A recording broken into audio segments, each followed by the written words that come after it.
चलिए सब स्वागत आप सभी का। कैसे हो सभी? बहुत बढ़िया। खाई पड़ रही है भाया?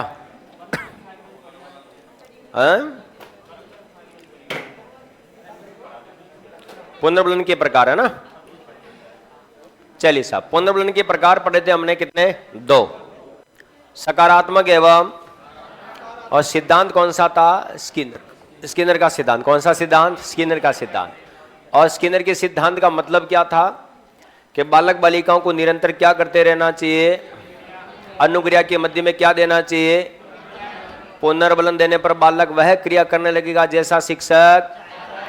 बालक बालिकाओं की त्रुटियों की मात्रा में क्या होगी? अधिगम क्या होगा? स्किनर के अनुसार बालक बालिकाओं को कितने प्रकार के पुनर्बलन प्रदान करने चाहिए? सकारात्मक और वह पुनर्बलन जो किसी नवीन तत्व जोड़ने प्रक्रिया की गति में वृद्धि करता हो। कौन सा पुनर्बलन? क्रिया में से किसी तत्व के प्रभाव को कम कर देने पर क्रिया की गति में अगर वृद्धि होती है तो सकारात्मक पुनर्बलन कितने प्रकार का होगा? पहला। दूसरा, वह पुनर्बलन जो व्यक्ति के द्वारा स्वयं को स्वयं के द्वारा ही प्रदान किया गया हो। वह पुनर्बलन जो दूसरों के द्वारा प्रदान किया गया हो। भूख प्यास काम थकान नींद मलमूत्र का त्यागना, धन पुरस्कार निंदा, काला चश्मा जजता है। बोलो कौन सा पुनर्बलन है? हेलमेट पहनना, सीट बेल्ट बांधना, कौन सा पुनर्बलन? बोलो कौन सा भाई? परीक्षा में 1 से अधिक पेन ले जाना। स्किनर ने अपने सिद्धांत का प्रतिपादन करने के लिए कितने प्रकार की पुनर्बलन अनुसूचियां बताई? सतत और वह पुनर्बलन जो बालक बालिकाओं के द्वारा की जाने वाली प्रत्येक गतिविधि या क्रिया प्रतिक्रिया के बाद प्रदान किया जाए। बोलो कौन सा पुनर्बलन कहलाता है? बोलो कौन सा पुनर्बलन? स्किनर के अनुसार बालक बालिकाओं को सतत पुनर्बलन प्रदान नहीं किया जाना चाहिए क्योंकि ऐसा करने पर बालक बालिकाओं में अहम की भावना का विकास हो जाता है। तो स्किनर के अनुसार सतत पुनर्बलन बालक बालिकाओं के द्वारा जब किसी कार्य या क्रिया को करना प्रारंभ किया जाता है तभी प्रदान किया जाना चाहिए। क्रिया या कार्य को सीख लेने के पश्चात सतत पुनर्बलन प्रदान नहीं किया जाना चाहिए।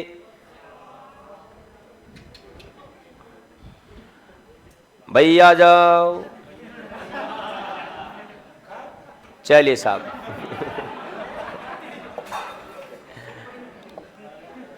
हाँ साहब, तो हर प्रकार का लॉजिक है और इसी लॉजिक के अनुसार आपको सारी बातें ध्यान में रखनी। चलिए साहब, दूसरा पुनर्बलन है आंशिक पुनर्बलन। आंशिक पुनर्बलन के संबंध में क्या है? समय परिस्थिति और आवश्यकता के अनुसार जो पुनर्बलन प्रदान किया जाता है। कौन सा पुनर्बलन होता है? आंशिक। आंशिक पुनर्बलन कितने प्रकार का होता है? 2। अनुपात और अंतराल। कार्य की मात्रा, अनुपात, समय का अंतराल। ठीक है। अनुपात में कितने प्रकार हैं? 2। निश्चित और अनिश्चित, और अंतराल में भी निश्चित और अनिश्चित। मास्टर को मिलने वाला वेतन, निश्चित अंतराल, और किसी व्यस्त नंबर को बार बार डायल करना, अनिश्चित। ठीक है। मैंने फोन मिलाई हो रे, हाँ मिस कॉल लगाए हो रे, है ना। तो ये सारी बातें किसके अंदर देखने को मिलती है? अनिश्चित में। अब आपको ये याद रखना कि स्किनर ने अपने सिद्धांत का प्रतिपादन करते समय सफेद कबूतर एवं चूहे पर प्रयोग किया। किसके ऊपर? सफेद कबूतर एवं चूहे पर प्रयोग किया। जब भी आपसे प्रश्न पूछा जाए कि स्किनर ने अपने सिद्धांत का प्रतिपादन करने के लिए किसके ऊपर प्रयोग किया, बेटा सफेद कबूतर एवं चूहे पर प्रयोग किया। अब स्किनर ने अपने सिद्धांत का प्रतिपादन करने के लिए जो सफेद कबूतर और चूहे पर प्रयोग किया, वो प्रयोग कैसे हुआ उस बात को जानने और समझें। ठीक है।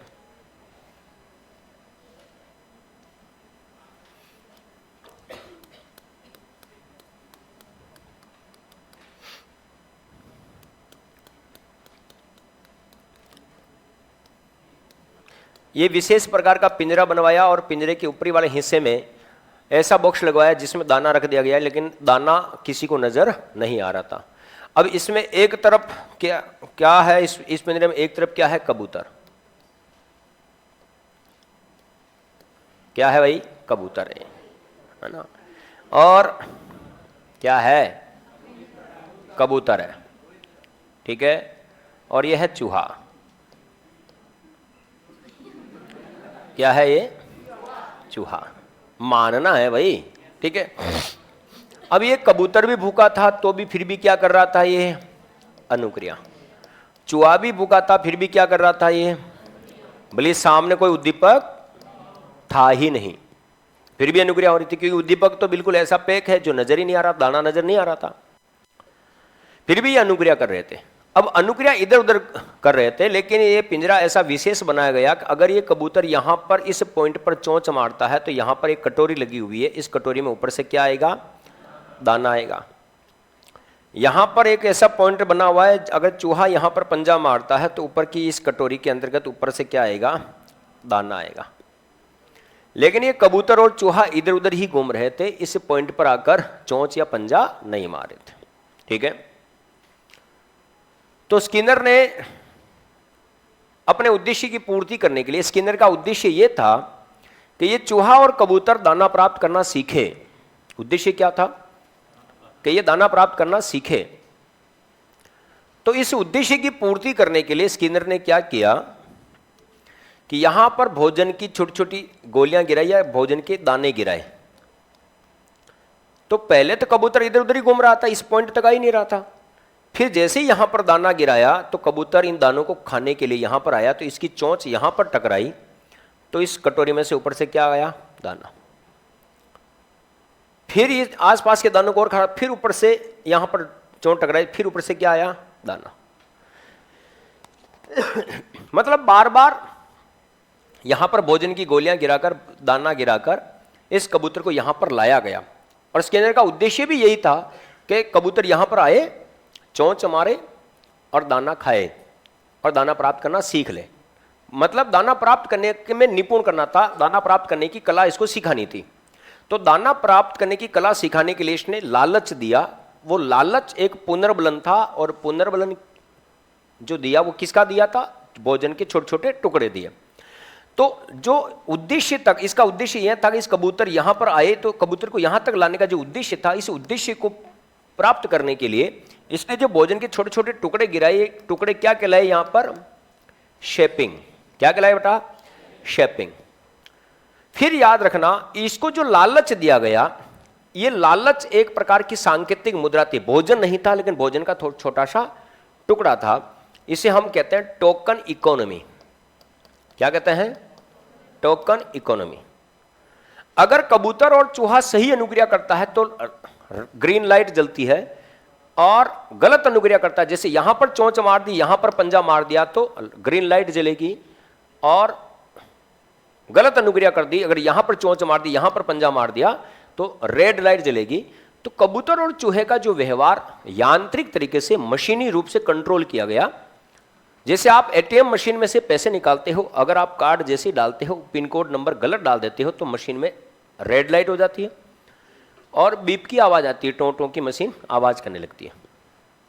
तो आपको पता चल जाता है कि मैंने जो काम किया है ये गलत है। और अगर आपके द्वारा जो पिन कोड सही डाल दिए जाते हैं तो ग्रीन लाइट जल जाती है और मशीन प्रोसेस करने लगती है। मतलब ग्रीन लाइट का मतलब आपको पता चल जाता है कि मैंने जो किया है वो सही किया और नोट आने वाले हैं। तो कहने का मतलब हमारा व्यवहार भी यांत्रिक तरीके से कंट्रोल होता है। तो कैसे, मैजिक ट्रेनिंग। कैसे बेटा, मैजिक ट्रेनिंग।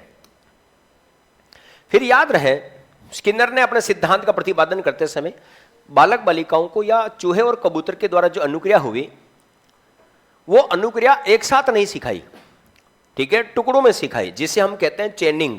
क्या कहते हैं बेटा, चेनिंग। याद रखना, ये दाना किसका काम कर रहा था बेटा, उद्दीपक का। किसका काम कर रहा था, उद्दीपक। उद्दीपक से क्या पैदा होती है हमारे में, अभिप्रेरणा। तो थांडाई के सिद्धांत में अभिप्रेरणा क्या थी, प्रत्यक्ष। तो स्किनर के सिद्धांत में अभिप्रेरणा क्या हो जाएगी, अप्रत्यक्ष। मेरे इस सवाल का केवल एक ही उत्तर बनता है, प्रश्न यही बनेगा कि स्किनर ने अपने सिद्धांत का प्रतिपादन करने के लिए किसके ऊपर प्रयोग किया, तो सफेद कबूतर एवं चूहे पर। देखो, चूहे पर प्रयोग हुआ 1938 में और कबूतर पर प्रयोग हुआ 1943 में। प्रयोग दोनों का एक ही तरीका का है। तो फिर आता है कि सर अगर एक ही लाइन लिखनी है तो हम लाइन लिख लेते, इतनी मोटी व्याख्या करने की जरूरत क्या थी। व्याख्या करने की जरूरत इसलिए है क्योंकि हमें ये चार प्रश्न भी समझने हैं। क्या है बेटा? 4 प्रश्न समझना है। अब देखो दोस्तों, अब मैं इस चित्र को डिटेल में समझा रहा हूं। कबूतर और चूहे के सामने दाना नहीं था, फिर भी कबूतर और चूहा क्या कर रहा था? अनुक्रिया कर रहे थे। अब अनुक्रिया करते करते समय इसकी चोंच यहां पर टकराई, इसका पंजा यहां पर टकराया, तो बोलो ऊपर से क्या गिरा? दाना। ये दाना इनको कब मिला? अनुक्रिया की तब मिला, तो अनुक्रिया के मध्य में दाना मिला। अब अनुक्रिया के मध्य में दाना मिला, इसका मतलब दाना मिलते ही इनको पुनर्बलन प्राप्त हो गया। यशानो पहले तो इधर उधर ऐसे ही घूम रहे थे, जैसे ही दाना मिला, बोलो दाना खाते ही इनकी क्रिया की गति में क्या हो गई? वृद्धि हो गई। तो पुनर्बलन के रूप में यह दाना मिल गया, तो क्रिया की गति में क्या हो गई बेटा? क्रिया की गति में वृद्धि हो गई। क्या हो गई बेटा? क्रिया की गति में वृद्धि। अब मुझे एक बात बताओ, तो मैंने क्या कहा था, या स्किनर क्या कहता है कि बालक बालिकाओं को निरंतर क्या करते रहना चाहिए? अनुक्रिया। अनुक्रिया के मध्य में क्या मिलना चाहिए? पुनर्बलन। ऐसा करने पर बालकों की या जानवर की त्रुटि की मात्रा में क्या होगी? कमी, और अधिगम क्या हो जाएगा? प्रभावी। मतलब इनको दाना प्राप्त करना आ गया। ये जो चाह रहे थे उस कार्य में इनको सफलता मिल गई। भाई दोनों को दाना प्राप्त करने की कला में निपुण करना था, तो ये दाना प्राप्त करने की कला में ये दोनों निपुण हुए। अब आपके दिमाग में आता है सर अगर ऐसी बात है तो ये लिख देते, इनको लिखने की कहां जरूरत है? तो कबूतर और चूहे को निश्चित स्थान पर लाकर दाना प्राप्त करने का एक उद्देश्य था। स्किनर उनको दाना प्राप्त करना सिखाना चाहता था, स्किनर का यही उद्देश्य था। तो इस उद्देश्य की पूर्ति करने के लिए इस मेन पॉइंट के आसपास में थोड़ा सा पुनर्बलन के रूप में दाना डाला गया। तो ये दाना क्या कहलाया यहां पर? शेपिंग। अब आपको पहला प्रश्न समझना है, शेपिंग किसे कहते हैं? कि बालक बालिकाओं को किसी निश्चित उद्देश्य की पूर्ति करने के लिए प्रेरित करने हेतु दिया गया आंशिक पुनर्बलन। पुनर्बलन पूरा नहीं है, आंशिक है। भोजन पूरा नहीं है, थोड़ा सा है। कि बालक बालिकाओं को किसी निश्चित उद्देश्य की पूर्ति करने के लिए प्रेरित करने हेतु दिया गया आंशिक पुनर्बलन क्या कहलाता है? शेपिंग कहलाता है।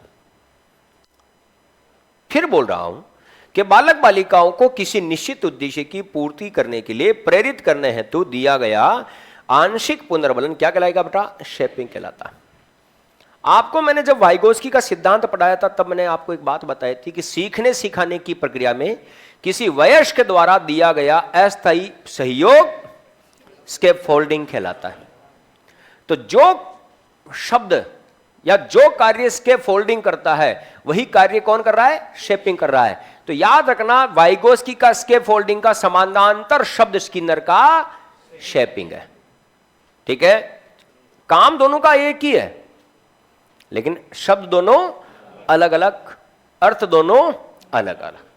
अगर कभी प्रश्न पूछा जाए कि सीखने सिखाने की प्रक्रिया में बालक बालिकाओं को दिया गया अस्थायी सहयोग स्कैफोल्डिंग कहलाता है, तो ठीक इसी प्रकार स्किनर ने सीखने के लिए प्रेरित करने हेतु कौन से शब्द का प्रयोग किया?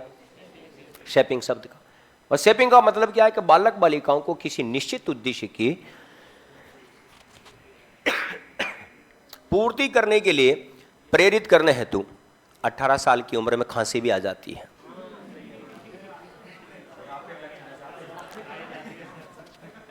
बुढ़ापे के लक्षण है ये? लगता तो नहीं यार तू बुढ़ा? मैं लग रहा हूं बुढ़ा? पेंशन आती है 750 रुपए, अब 1000 रुपए आती है ना?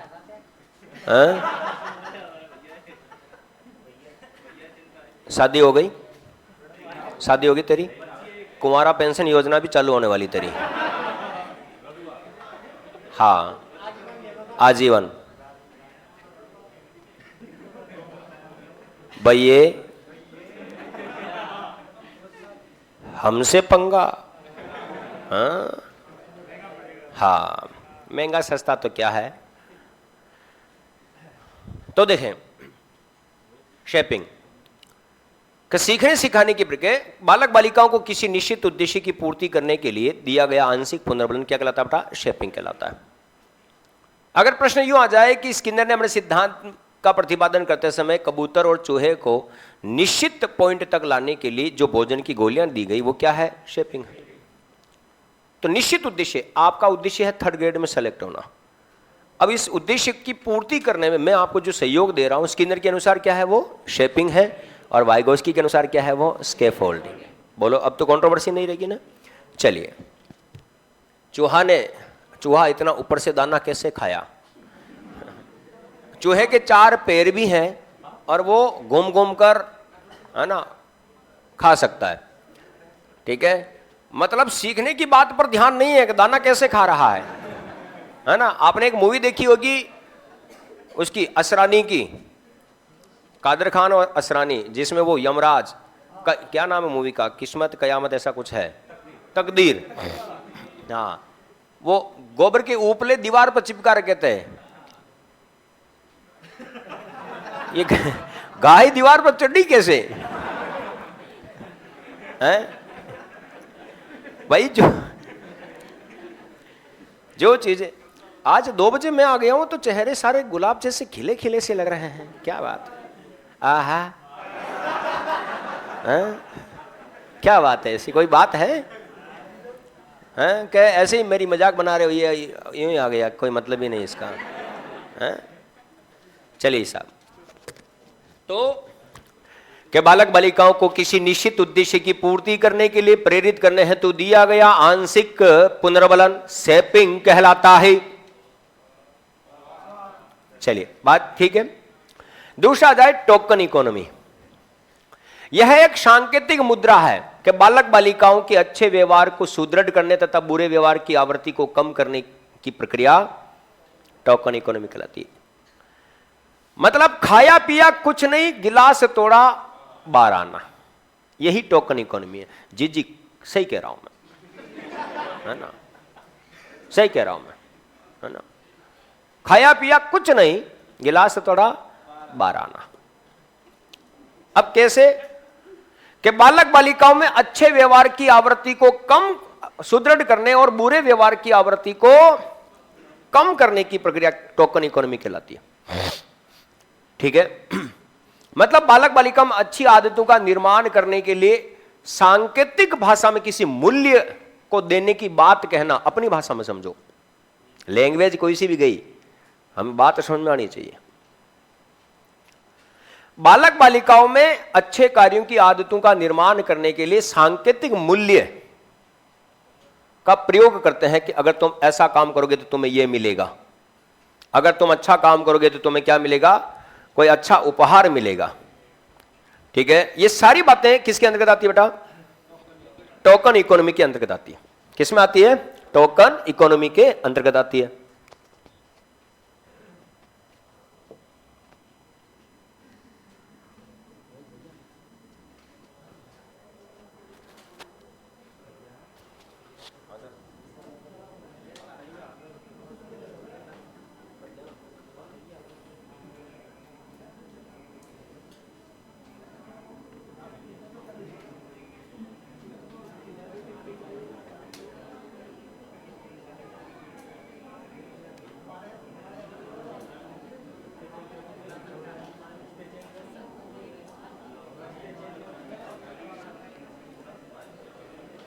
ठीक है, मैं क्लास में क्लास से करता हूँ ना।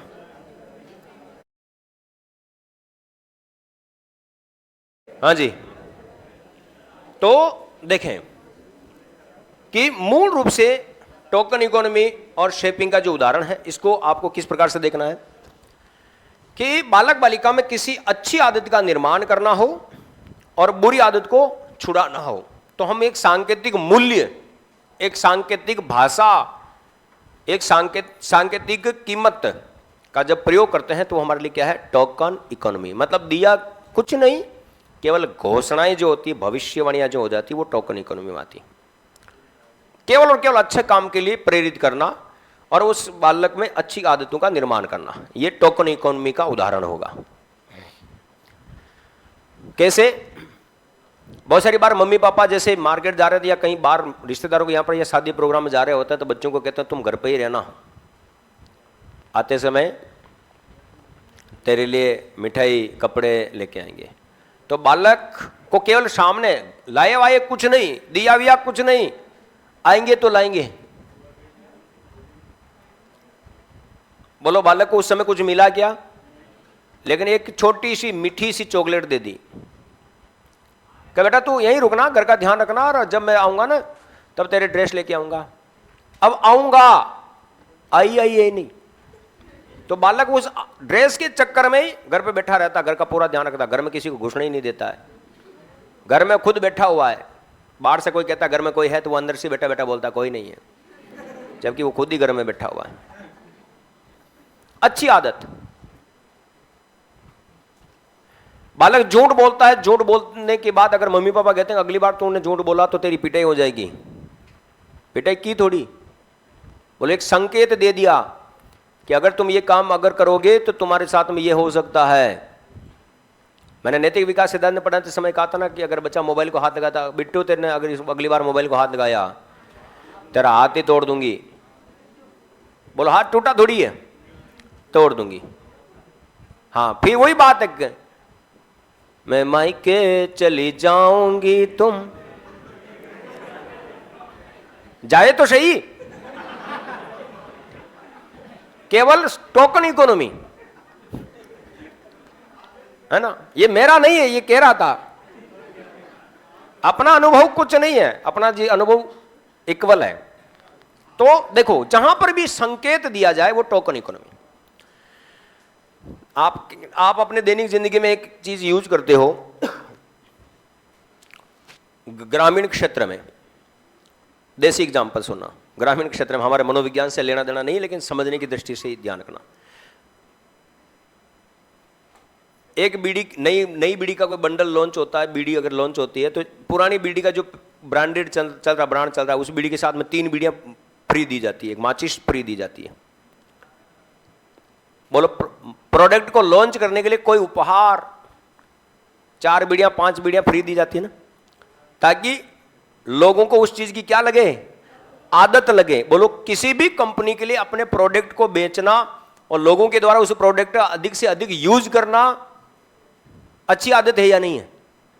कंपनी तो ये चाहती है ना।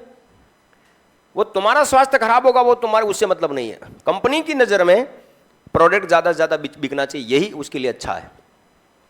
तो कंपनी कई प्रकार के क्या देती है, उपहार देती है, लालच देती है, ऑफर निकालती है।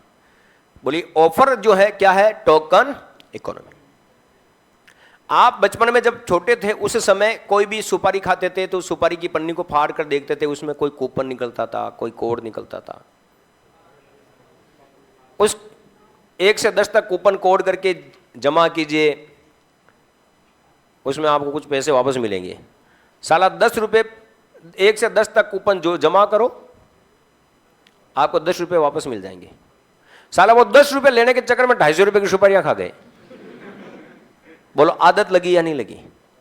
आप पढ़े लिखे हैं ना, आप भी प्रलोभनों से प्रभावित होते हैं। आप जब भी जयपुर में आते हैं, है ना, नहाने धोने के लिए बाल्टी और मग लेने के लिए जाते ही जाते हैं। किसी भी आप स्टोर में जाइए, वहां पर एक बाल्टी पड़ी हुई है, इस बाल्टी की कीमत है 499 रुपए। पास में एक बाल्टी ऐसी और पड़ी हुई है ना, उस बाल्टी की कीमत है, बाल्टी के साथ में एक मग और जोड़ दिया गया, यहां लिखा हुआ है फ्री, है ना, और कीमत है 599 रुपए। आप इसको नहीं खरीदोगे। आपका दिमाग कहां गया, इस फ्री पर, और 3 रुपए के इस प्लास्टिक के टुकड़े के चक्कर में 99 रुपए ज्यादा, 100 रुपए ज्यादा दे दिए। बोलो गिफ्ट का नाम लेकर फ्री का नाम होती दुनिया बावड़ी हो जाती है। उसकी कीमत भी नहीं देखती कि भाई साहब ये 499 में आ रही है और 599 में, साथ में एक ही इतना प्लास्टिक का मग और है। बोलो हम किसको खरीदते हैं? 599 देकर बाल्टी और मग दोनों खरीदते हैं। बोलो हमारा लॉजिक तो वहां पर फेल है, लेकिन कंपनी ने अपना फायदा देख लिया, नहीं देख लिया? बोलो यही क्या है बेटा, टोकन इकोनॉमी। जितने भी प्रकार के आप प्रोडक्ट यूज करते हैं, चाहे आप दैनिक जिंदगी की खाने पीने की चीजें अगर यूज कर रहे हो, या अगर आप मूल रूप से अगर यूं समझो कि fair handsome cream Shahrukh Khan add करता ना, 20% एक्स्ट्रा, वो एक्स्ट्रा कुछ नहीं, उसकी कीमत उसमें इन्वॉल्व है, लेकिन हम 20% एक्स्ट्रा का नाम सुनकर पगला जाते हैं। बोलो खरीदते कि नहीं खरीदते? है ना, तुम नहीं खरीदते हो, तुम्हारी शक्लें लग रही, तुम नहीं स्किन वैसे ही नहीं खरीदते हो। ये चोरियां कितने भी प्रकार के, जैसे लेके में आइकॉनिक काजल रहे 24 घंटों तक। ये एक काली सी स्टिक आती है, एक पेंसिल जैसी, यहाँ से, है ना, ऐसे होता ना। करीना कपूर चलती हुई आती है ना, लेग में आइकॉनिक काजल रहे 24 घंटों तक। मतलब वो 24 घंटे तक कुछ नहीं रहता, कुछ नहीं रहता। लेकिन किसी अभिनेता किसी अभिनेत्री के माध्यम से किसी भी प्रोडक्ट की अगर मार्केटिंग की करवाई जा रही है, इसका मतलब उस प्रोडक्ट की आपको क्या लगाई जा रही है, आदत। तो ये आदत ही आपके लिए क्या है बेटा, टोकन इकोनॉमी। कि भाई साहब कोई अभिनेता बोल देगा, एक संकेत है ना, डर के आगे जीत है, 7 अप है ना, माउंट ड्यू, ऐसा कुछ है, ऋतिक रोशन। और साफ साफ मैं क्या कह रहा हूं, ये कंपनी वाले हमें साफ साफ शब्दों में मूर्ख, गधा, बेवकूफ समझते हैं, और यहां पर वो खुद कहते हैं तुम गधे हो। यहां पर आता ना रचनात्मक चित्रण, इसका वास्तविकता से कोई संबंध नहीं है। जबकि हम सब कुछ समझ रहे हैं, हम पढ़ भी रहे हैं, लेकिन उसके ऊपर कोई भी चीज हम ध्यान देते हैं क्या? दुनिया बेचने में जहर बेच रही है, दाने दाने में केसर का दम।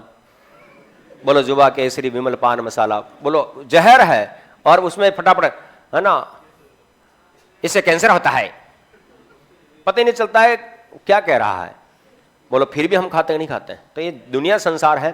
तो जहां पर भी आपके अगर किसी भी चीज की लत लग रही है, उस लत को लगाने में अगर आपको किसी प्रकार का कोई उपहार या ऑफर दिया जा रहा है, इसका मतलब वो क्या है बेटा, टोकन इकोनॉमी। तो टोकन इकोनॉमी, एक छोटे बच्चों का एग्जाम्पल और देता हूं मैं आपको। एक छोटा सा खाने का एक आइटम आता है, किंडर जॉय, 45 रुपए की डिब्बी है वो, जिसमें एक साइड में खिलौना होता है, एक साइड में क्रीम होती है ना। अगर मैं उसकी टोटल वैल्यूएशन निकालूं तो उस क्रीम की, उस प्लास्टिक के टुकड़े की जो वैल्यूएशन है 3 रुपए से ज्यादा नहीं है। सही है, लेकिन कंपनी कितने में, 45 रुपए में। बच्चों को उसकी आदत लगाई उस क्रीम की वजह से नहीं, उसमें जो खिलौने निकलते हैं ना, प्रतिरूप निकलते हैं ना। टोकन इकोनॉमी मतलब एक सांकेतिक मूल्य दे दिया, एक सांकेतिक वस्तु दे दी, इसमें छोटा भीम निकलेगा, मोटा भीम निकलेगा, है ना, हाथी गधे घोड़े कुछ भी निकलेगा। आप उस खिलौनों को जोड़ो, इतना सा टुकड़ा, बोलो इतनी सी प्लास्टिक के टुकड़े को बनाने में क्या ही खर्चा आता होगा, लेकिन कंपनी को कितना प्रॉफिट, 40 गुना। कितना, 40 गुना प्रॉफिट कमाती है। इसका मतलब उन छोटे बच्चों को आदत लगा दी गई। जितने भी बच्चे टुरटुरे खाते हैं ना, ये टुरटुरे भी आदत के माध्यम से, उसमें पहले गिफ्ट निकलते थे, है ना, छोटे छोटे प्लास्टिक के टुकड़े निकलते थे। तो कहने का मतलब जब बालक बालिकाओं के व्यवहार को किसी चीज के लिए आदी बना दिया जाए, बोलो वही क्या होता है बेटा, टोकन इकोनॉमी। तो बालक बालिकाओं के अच्छे व्यवहार की आवृत्ति को सुदृढ़ करने और बुरे व्यवहार की आवृत्ति को कम करने की प्रक्रिया क्या कहलाती है, टोकन इकोनॉमी कहलाती है। फिर आता है चेनिंग। बालक बालिकाओं की विषय वस्तु को छोटे छोटे भागों में विभक्त कर सिखाने की प्रक्रिया क्या कहलाती है, चेनिंग कहलाती है। मतलब क्रमबद्ध रूप से छोटे छोटे भागों में बांटना और बालक बालिकाओं को कंटिन्यूसली सिखाने का प्रयास करना। बोले किस में आ जाएगा, चेनिंग में। बालक बालिकाओं के व्यवहार को यांत्रिक तरीके से नियंत्रित करने की प्रक्रिया क्या कहलाती है, मैजिक ट्रेनिंग कहलाती है। तो ये सारा का सारा जो मामला है आपको किसके अनुसार ध्यान में रखना है, स्किनर के इस सिद्धांत के अनुसार। और ये 4 शब्दावलियां हैं, ये 4 शब्दावलियां भी आपको विशेष ध्यान में रखने की जरूरत है। करेक्ट। तो जब भी आपसे कोई भी प्रश्न पूछा जाए कि सांकेतिक मुद्रा हो, सांकेतिक भाषा हो, ठीक है, या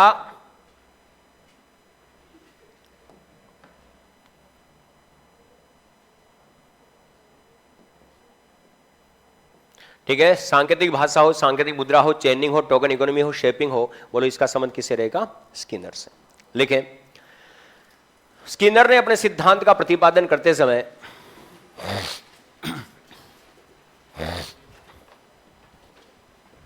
स्किनर ने अपने सिद्धांत का प्रतिपादन करते समय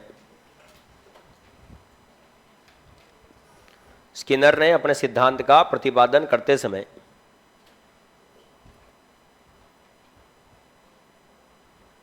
सफेद कबूतर एवं चूहे पर प्रयोग किया।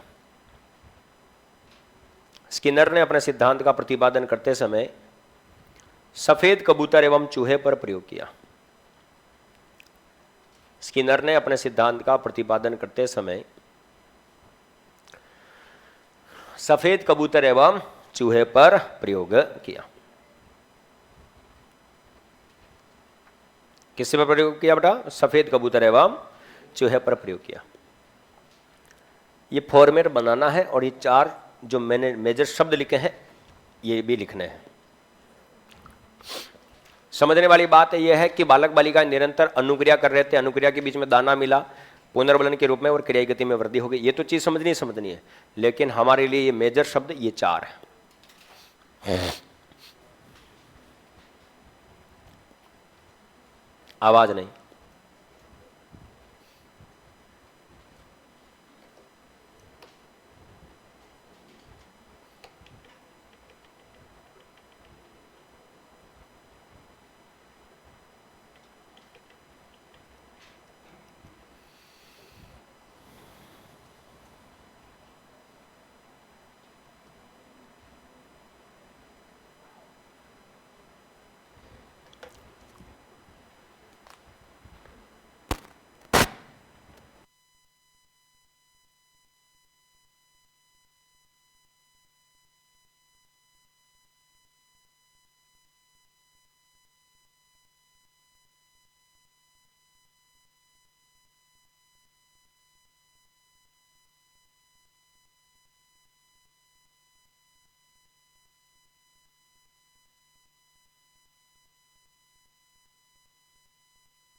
आवाज नहीं।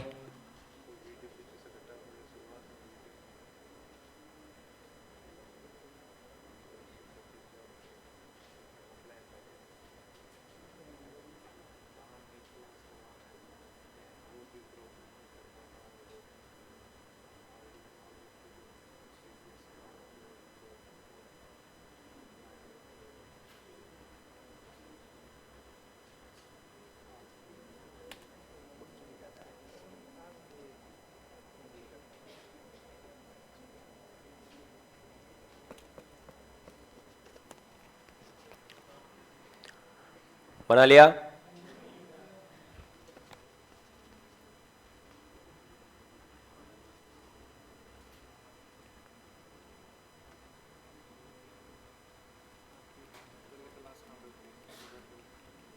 सुबह 11:15 बजे वहाँ थी सीधी 6 बजे तक तो इसी में लगी।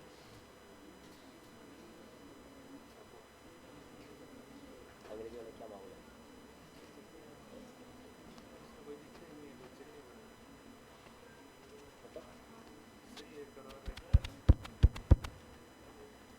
समझ जाते बच्चे?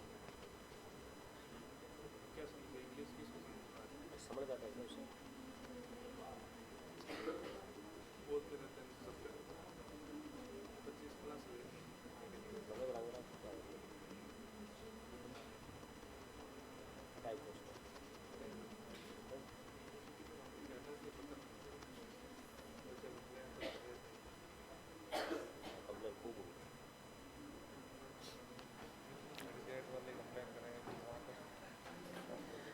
हाँ जी, magic training, shaping, token economy और चेनिंग, ये इसमें क्या बताना है? देखो यहां पर इस पॉइंट के अंदर अगर चोंच मारना और कटोरी में दाने का आना, तो यहां पर इलेक्ट्रिक तरीके से इसको है ना जोड़ा गया, जिसे हम मैजिक ट्रेनिंग के नाम से संकेत के रूप में समझ रहे हैं। ऐसा कोई मीटर बनाना नहीं है, केवल समझना है कि हाँ यहाँ से मैजिक ट्रेनिंग भाई लाइट जलेगी और दाना आएगा, साउंड बजेगा, ये चीज़ है बेटा। और यहाँ पर जो ये छोटे छोटे जो दाने गिराए गए ना आसपास में, ये शेपिंग के नाम से, और यहाँ पर टोकन इकोनॉमी, मतलब फिर पहले तो क्या किया गया, दाना गिराया गया, लेकिन थोड़ी देर बाद में फिर दाना बंद कर दिया, फिर भी कबूतर क्या कर रहा था, चोंच मार रहा था। कबूतर को क्या लगा और दाना गिराया जाएगा, मतलब दाना नहीं गिराए फिर भी एक संकेत है, एक आशा है, एक उम्मीद है कि मुझे दाना मिल सकता है। बोलो वो लालच ही क्या है, टोकन इकोनॉमी। नाच मेरी जान तुझे पैसा मिलेगा। अब जान नाच रही है जान नाच क्यों रही है, क्योंकि उसको क्या लग रहा है कि पैसा मिलेगा। पैसा मिलेगा कि नहीं मिलेगा वो बात की बात, ठीक है, ये बात इसमें। विषय वस्तु को एक साथ न सिखाकर छोटे छोटे भागों में विभक्त करके क्रमबद्ध रूप से सिखाना, बोलो क्या हो जाएगा, चेनिंग। और बालक बालिकाओं के व्यवहार को यांत्रिक तरीके से नियंत्रित करने की प्रक्रिया मैजिक ट्रेनिंग। बना लिया, लिखे पहला शब्द शेपिंग।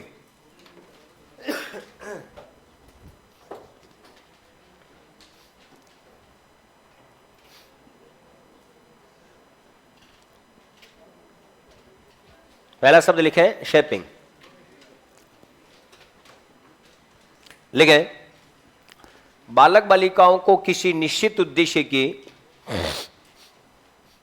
बालक बालिकाओं को किसी निश्चित उद्देश्य की,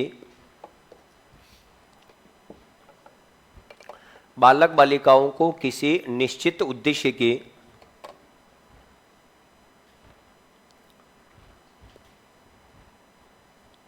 निश्चित उद्देश्य की पूर्ति करने के लिए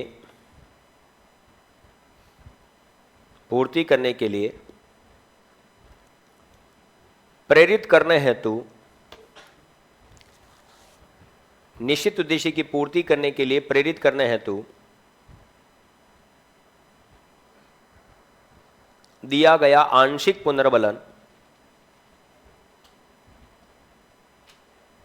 दिया गया आंशिक पुनर्बलन शेपिंग कहलाती है।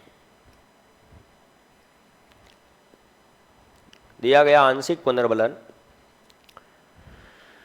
शेपिंग कहलाती है। बिल्कुल सिंपल बात है, बालक बालिकाओं को किसी निश्चित उद्देश्य की पूर्ति करने के लिए प्रेरित करने हेतु दिया गया आंशिक पुनर्बलन क्या कहलाता है, शेपिंग कहलाता है। नए आप एडमिशन नया आपका कौन सा बैच है, L2 7 बजे से 4, साइंस बैच आपका,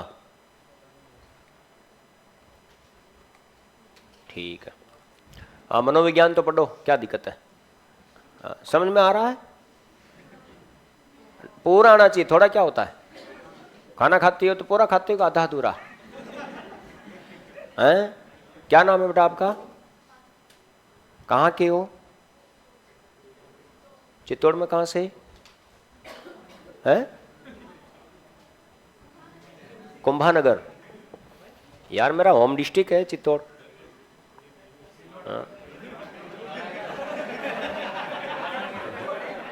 चित्तौड़ भिलाड़ा में कई अंतर है। तो देखो मैं आपको बता देता हूं, मेरा जन्म स्थान चित्तौड़ डिस्ट्रिक्ट में मातृकुंडिया का नाम सुना आपने, उससे ठीक 12 किलोमीटर पहले सिंधु घाटी सभ्यता का एक स्थल है मरमी माता। कौन सा, मैं पूरे बता रहा हूं। मातृकुंडिया के पास में 12 किलोमीटर पहले बनास नदी के किनारे सिंधु घाटी सभ्यता का एक पौराणिक स्थल है मरमी माता, वहाँ पर प्रॉपर मेरा जन्म स्थान वो है। और रेजिडेंस मैंने भीलवाड़ा बना लिया, मकान वगैरह मैंने भीलवाड़ा बना लिया, तो दोनों जिलों से रहा है ना, है ना। और फिलहाल अभी जयपुर में है, भरतपुर में भी जा सकते हैं, है ना। राजस्थान में कहीं पर भी बसा होना है, केवल 2 टाइम की रोटी मिलनी चाहिए, बाकी हमें क्या चाहिए, चलिए कुछ नहीं चाहिए। हाँ साहब, तो लिखे कि बालक बालिकाओं को किसी निश्चित उद्देश्य की पूर्ति करने के लिए प्रेरित करने हेतु दिया गया आंशिक पुनर्बलन कहलाता है। बोलो क्या कहलाता है, तो शेपिंग कहलाता है। बोलोगे तो नहीं, चलिए दूसरा लिखो टोकन इकोनॉमी।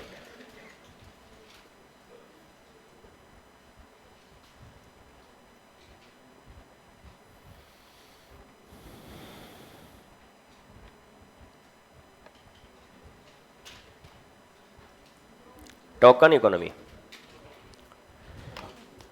लिखे बालक बालिकाओं में अच्छे व्यवहार को सुदृढ़ करने, बालक बालिकाओं में अच्छे व्यवहार को सुदृढ़ करने, बालक बालिकाओं में अच्छे व्यवहार को सुदृढ़ करने,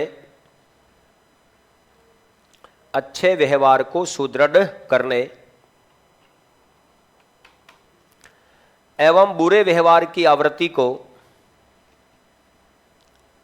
एवं बुरे व्यवहार की आवृत्ति को, बुरे व्यवहार की आवृत्ति को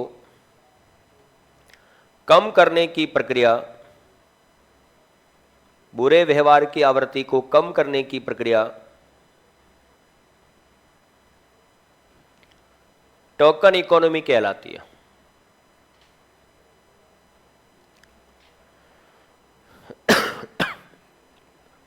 अच्छे व्यवहार को सुदृढ़ करने और बुरे व्यवहार की आवृत्ति को कम करने की प्रक्रिया क्या कहलाती है बेटा? टोकन इकोनॉमी कहलाती है।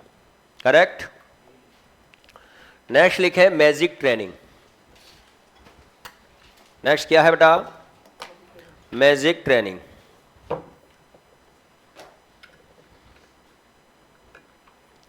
मैजिक ट्रेनिंग के संबंध में अगर हम बात करते हैं, मैजिक ट्रेनिंग का क्या फंडा रहता है वो देखो कि बालक बालिकाओं के व्यवहार को यांत्रिक तरीके से नियंत्रित करने की प्रक्रिया मैजिक ट्रेनिंग कहलाती है। लिखें, बालक बालिकाओं के व्यवहार को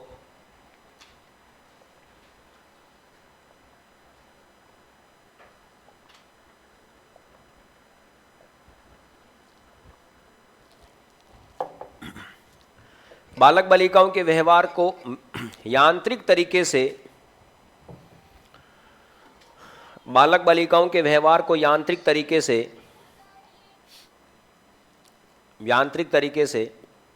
नियंत्रित करने की प्रक्रिया,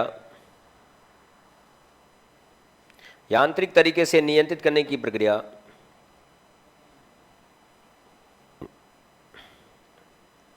यांत्रिक तरीके से नियंत्रित करने की प्रक्रिया मैजिक ट्रेनिंग कहलाती है।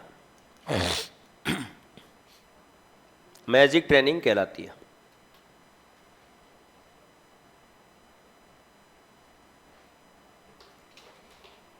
बालक बालिकाओं के व्यवहार को यांत्रिक तरीके से नियंत्रित करने की प्रक्रिया कहलाती है। बोलो क्या कहलाती है बेटा? Magic training. नेक्स्ट लिखें चेनिंग।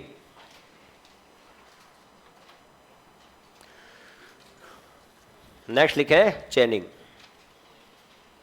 अब चेनिंग का क्या फंडा देखें कि बालक बालिकाओं की विषय वस्तु को छोटे छोटे भागों में विभक्त कर क्रमबद्ध रूप से सिखाने की प्रक्रिया चेनिंग कहलाती है। लिखें, बालक बालिकाओं की विषय वस्तु को, बालक बालिकाओं की विषय वस्तु को, बालक बालिकाओं की विषय वस्तु को छोटे छोटे भागों में विभक्त कर, बालक बालिकाओं की विषय वस्तु को छोटे छोटे भागों में विभक्त कर, छोटे छोटे भागों में विभक्त कर क्रमबद्ध रूप से सिखाने की प्रक्रिया, क्रमबद्ध रूप से सिखाने की प्रक्रिया चेनिंग कहलाती है। क्रमबद्ध रूप से सिखाने की प्रक्रिया चेनिंग कहलाती है। बालक बालिकाओं की विषय वस्तु को छोटे छोटे भागों में विभक्त कर क्रमबद्ध रूप से सिखाने की प्रक्रिया क्या कहलाती है बेटा? चेनिंग कहलाती है। करेक्ट। तो ये सारी बातें आपको इसके अनुसार ध्यान में रखनी है। कितने शब्दावली बेटा? ये 4। और याद रखना, स्किनर के सिद्धांत में अभिप्रेरणा क्या होती है? प्रत्यक्ष होती है, जबकि थांडाई के सिद्धांत में अभिप्रेरणा क्या होती है? अप्रत्यक्ष होती है। बोलो, समझ गए हो ना? बस वही बात है, समझ रहे हो? हाँ जी। अभिप्रेरणा थांडाई के सिद्धांत में प्रत्यक्ष और स्किनर के सिद्धांत में अप्रत्यक्ष। चलिए, अब आपसे प्रश्न पूछा जाए कभी कि स्किनर का सिद्धांत थांडाई के कौन से नियम पर आधारित है? स्किनर का सिद्धांत थांडाई के कौन से नियम पर आधारित है? स्किनर का सिद्धांत थांडाई के कौन से नियम पर आधारित है बताओ?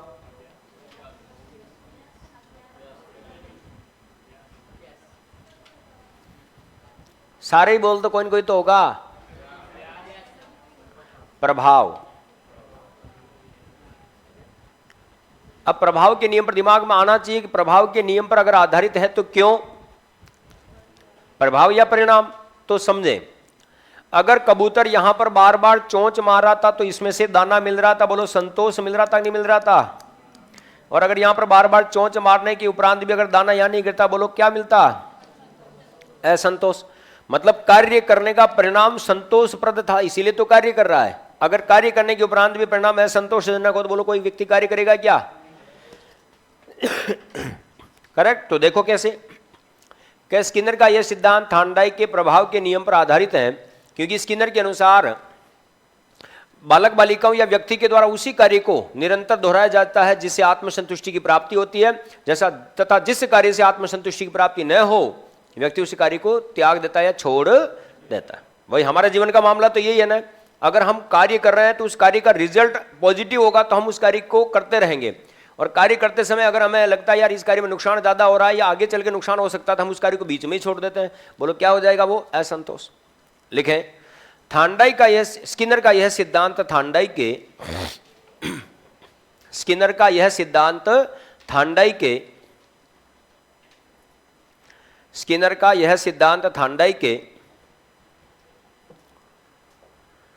प्रभाव के नियम पर आधारित है। स्किनर का यह सिद्धांत थार्नडाइक के प्रभाव के नियम पर आधारित है।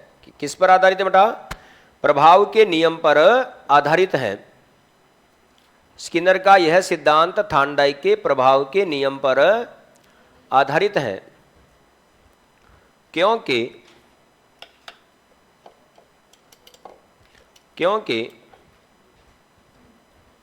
स्किनर के अनुसार जिस कार्य को करने में स्किनर के अनुसार जिस कार्य को करने में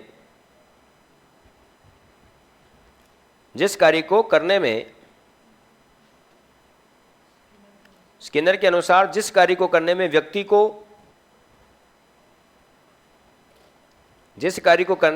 को आनंद की प्राप्ति होती है, जिस कार्य को करने में व्यक्ति को आनंद की प्राप्ति होती है,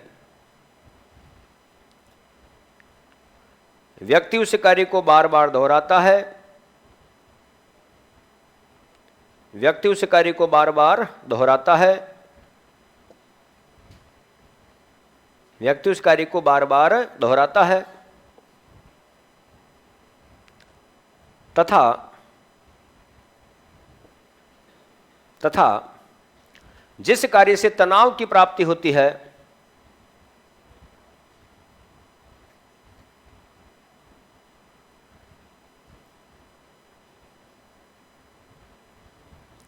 तथा जिस कार्य को करने से तनाव की प्राप्ति होती है व्यक्ति उस कार्य को छोड़ देता है, व्यक्ति उस कार्य को छोड़ देता है। तो इससे एक ही बात सीखने को मिलती है कि थार्नडाइक के कौन से नियम पर आधारित है स्किनर का सिद्धांत? प्रभाव या परिणाम के नियम पर आधारित है। परफेक्ट। चलिए साहब अंतिम पड़ाव की ओर चलते हैं।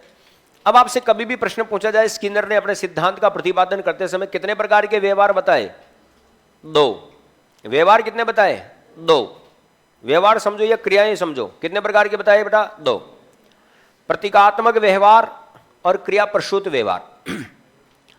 अब जब भी प्रश्न पूछा जाए कि स्किनर ने अपने सिद्धांत का प्रतिपादन करते समय कितने प्रकार के व्यवहार बताए, तो 2 प्रकार के व्यवहार बताए। पहला व्यवहार कौन सा है? प्रतीकात्मक व्यवहार, और दूसरा व्यवहार कौन सा है? क्रिया प्रसूत व्यवहार। प्रतीकात्मक व्यवहार और क्रिया प्रसूत व्यवहार। दोस्तों प्रतीकात्मक व्यवहार और क्रिया प्रसूत व्यवहार का मतलब क्या हुआ, इस चीज को देखिएगा। इसे हम एस टाइप के नाम से भी जानते हैं। किसके नाम से जानते हैं बेटा? एस टाइप के नाम से भी जानते हैं। किसके नाम से जानते हैं? एस टाइप, या हिंदी में बोले तो हम इसे इलेक्ट्राइड कहते हैं। क्या कहते हैं? इलेक्ट्राइड भी कहते हैं इसको। और याद रखना इसे हम आर टाइप के नाम से जानते हैं, ठीक है? स्टिमुलस टाइप और रेस्पॉन्स टाइप। इसे हम इमेटाइड भी कहते हैं। क्या कहते हैं? इमेटाइड के नाम से भी जाना जाता है। अब प्रतीकात्मक व्यवहार, ठीक है, किसे कहते हैं उस चीज को देखिएगा कि वह व्यवहार जिसका संचालन सीधा उद्दीपक के माध्यम से होता हो। वह व्यवहार जिसका संचालन सीधा उद्दीपक के माध्यम से होता हो प्रतीकात्मक व्यवहार कहलाता है। आप ये बात तो अच्छे से जानते होंगे कि स्किनर के सिद्धांत में प्रत्यक्ष उद्दीपक का होना आवश्यक नहीं है। सामने कोई उद्दीपक नहीं होता है, अनुक्रिया वैसे ही होती रहती, बिना उद्दीपक के ही अनुक्रिया होती है। लेकिन कभी कभी क्या होता है कि व्यक्ति कोई कार्य नहीं कर रहा होता, कोई अनुक्रिया नहीं कर रहा होता, और व्यक्ति के सामने कोई उद्दीपक भी नहीं होता। अब व्यक्ति शांत बैठा हुआ है और व्यक्ति कोई अनुक्रिया नहीं कर रहा, उसके सामने कोई उद्दीपक भी नहीं है। लेकिन कभी कभी क्या होता है कि अचानक उद्दीपक आता है और अचानक उसके कारण क्या हो जाती है, अनुक्रिया शुरू हो जाती है। बोलो क्या कहलाता है, प्रतीकात्मक व्यवहार। आप चुपचाप बैठे हुए हो, अकेले बैठे हो, कोई पीछे से दबे पांव आता है और आपके कंधे पर हाथ रखता है, तो अचानक आप क्या करते हो बोलो डरते हो या नहीं डरते हो? बोलो आप पहले डर रहे थे क्या? नहीं। लेकिन अचानक उद्दीपक का आना और अचानक रेस्पॉन्स होना, बोलो क्या है, प्रतीकात्मक व्यवहार। दूसरा सुने, आंख में तिनका गिरने पर आंख से आंसू आना। आंख में तिनका गिरने पर आंख से आंसू आना। बोलो पहले तिनका था क्या? नहीं। पहले रो रहे थे क्या? नहीं। लेकिन जैसे ही तिनका गिरा, बोलो आंख से क्या आ गए, आंसू आ गए। बोलो उद्दीपक क्या है, तिनका, तो अनुक्रिया क्या है, आंसू। खतरा देखते ही आंखों का बंद होना, बोलो क्या है, प्रतीकात्मक व्यवहार। देखो हमारी पलकें झपकती है, ये स्वैच्छिक क्रिया है कि अनैच्छिक क्रिया है? आपकी इच्छा पर निर्भर नहीं करती। आप मैं तो पलकों को पकड़ के बैठ जाऊंगा, रुकेगी ही नहीं है। अच्छा, आपका हृदय धड़क रहा है, ऐच्छिक है कि अनैच्छिक है? आपके हाथ की बात है क्या? अच्छा, श्वसन लेना, सांस लेना अनैच्छिक है कि ऐच्छिक है? 5 मिनट के लिए रोक तो सकते हो, है ना? देखिए रोक के बता, 15 मिनट रोक ले सांसें बस। अरे बस रहने दे, फिर इस दुनिया से उठ जाएगी तो फिर मेरा ही नाम आएगा, सर नहीं कहा था, है ना? हम हमारे शब्द वापस लेता हूं। ठीक है, भोजन देकर लार का आना, स्वाभाविक बात है। पावलोव के सिद्धांत में जैसी घंटी बजी और तुरंत क्या गई, लार। बोलो उद्दीपक के माध्यम से अनुक्रिया का होना, बोलो क्या है, बोलो क्या है भाई, प्रतीकात्मक व्यवहार है। कौन सा? कभी कभी आप दोस्त के साथ खेत पर घूमने के लिए जाते हो, तो दोस्त की आगे जो दोस्त चल रहा होता है, वो क्या करता है कि किसी पेड़ की टहनी या किसी बेल की पत्ती को पकड़कर आगे खींचा जाता है ना? और थोड़ा सा आगे जाने के बाद में उस टहनी को छोड़ देता है। वो टहनी सीधी पीछे वाली आंखों में जाती है, तो बोलो आंख, जैसे ही खतरा आया, बोलो आंखें को तुरंत क्या होती है, बंद हो जाती है। बोलो ऐसे व्यवहार को हम क्या कहते हैं, प्रतीकात्मक व्यवहार। ठीक है, तो ये सारी बातें इसमें। दूसरा आता है क्रिया प्रसूत व्यवहार। वह व्यवहार जिसका संचालन बिना किसी प्रत्यक्ष उद्दीपक के व्यक्ति की इच्छा पर निर्भर करता हो। वह व्यवहार जिसका संचालन बिना किसी प्रत्यक्ष उद्दीपक के व्यक्ति की इच्छा पर निर्भर करता हो, बोलो कहलाता है, क्या कहलाता है, बोलो क्या कहलाएगा, क्रिया प्रसूत। जैसे आहा आजा, तो जैसे टेलीफोन की घंटी बजने पर बात करना या न करना। हमारी इच्छा है टेलीफोन की घंटी बज रही, उठाऊं नहीं उठाऊं, बजने दे साले को, साइलेंट करके रख दो, बात ही नहीं करनी। बोलो कौन सा है, कि वह व्यवहार जो बिना किसी प्रत्यक्ष उद्दीपक के व्यक्ति की इच्छा पर निर्भर करता, बोलो क्या कहलाएगा, क्रिया प्रसूत। टेलीफोन की घंटी बजने पर बात करना या न करना, बोलो कौन सा व्यवहार हो जाएगा, क्रिया प्रसूत। पापा को अर्जेंट काम था, ऑफिस से बार बार फोन कर रहे थे, बेटा घर पे अकेले ही था, उठाया ही नहीं। और शाम को जब पापा घर पे आए, फिर पुरस्कार ही पुरस्कार मिला। बोलो कौन सा व्यवहार हो रहा है, क्रिया प्रसूत। मतलब पहले क्रिया होगी, फिर पुरस्कार आएगा, रिजल्ट आएगा। तो क्रिया सही है तो रिजल्ट सही है, क्रिया गलत है तो रिजल्ट भी गलत है। बोलो व्यवहार कितने बताए, 2। बड़े आज खुश खुश लग रहे हो, क्या बात है, हैं? लिखे, स्किनर ने अपने सिद्धांत का प्रतिपादन करते समय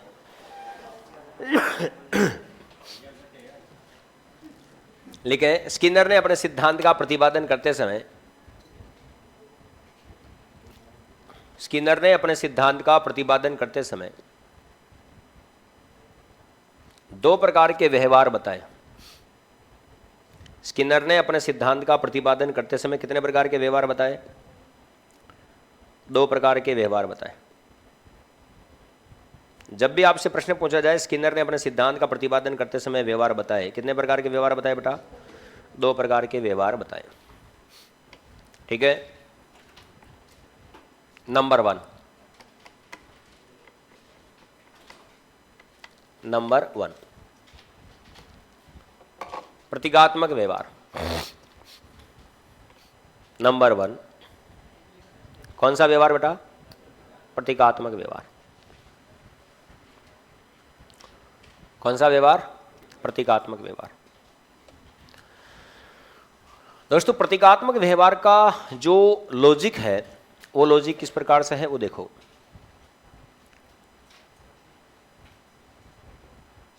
कि वह व्यवहार जिसका संचालन सीधा उद्दीपक के माध्यम से होता हो प्रतीकात्मक व्यवहार कहलाता है। सामने कोई व्यक्ति अचानक आता है, उसको देखकर खुश हो गए, बात करने लगे, बोलो प्रतीकात्मक व्यवहार। और सामने से कोई आ रहा, मन में सोच लिया ये आ रहा है नालायक है तो इसे मैं बात ही नहीं करूं, बोलो ऑटोमेटिक बात शुरू हो जाए, तुम बिन रहा न जाए, प्रतीकात्मक व्यवहार। तेरे जैसे 556 देखे हैं। बातें अपनी अपनी है साहब।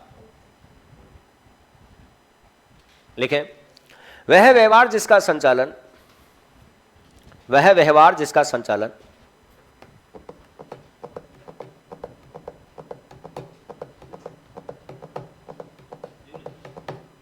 वह व्यवहार जिसका संचालन सीधा उद्दीपक के माध्यम से होता हो, वह व्यवहार जिसका संचालन सीधा उद्दीपक के माध्यम से होता हो प्रतीकात्मक व्यवहार कहलाता है।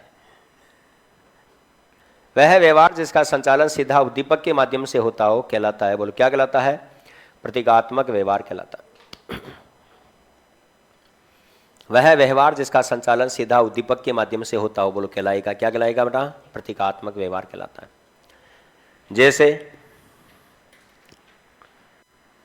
जैसे आंख में तिनका गिरने पर आंख से आंसू आना, आंख में तिनका गिरने पर आंख से आंसू आना।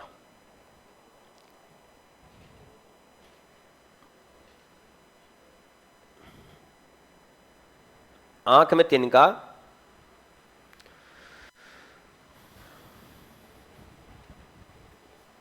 आंख में तिनका गिरने पर आंख से आंसू आना।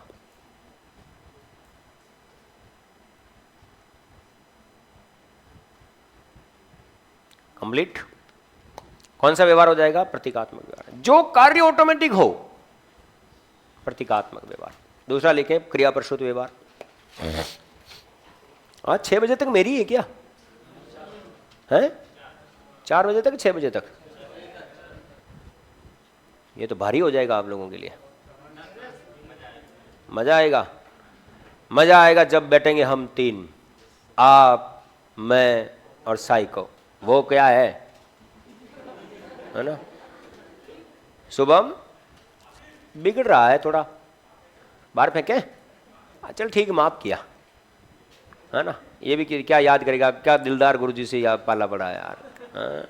दिल दरिया बाकी सब समंदर, है ना? आपको यह तो फील नहीं होता है कि हम कक्षा में किसी तानाशाह की कक्षा में बैठकर पढ़ रहे हैं? ऐसा तो नहीं लगता? भैया को तो लगता होगा।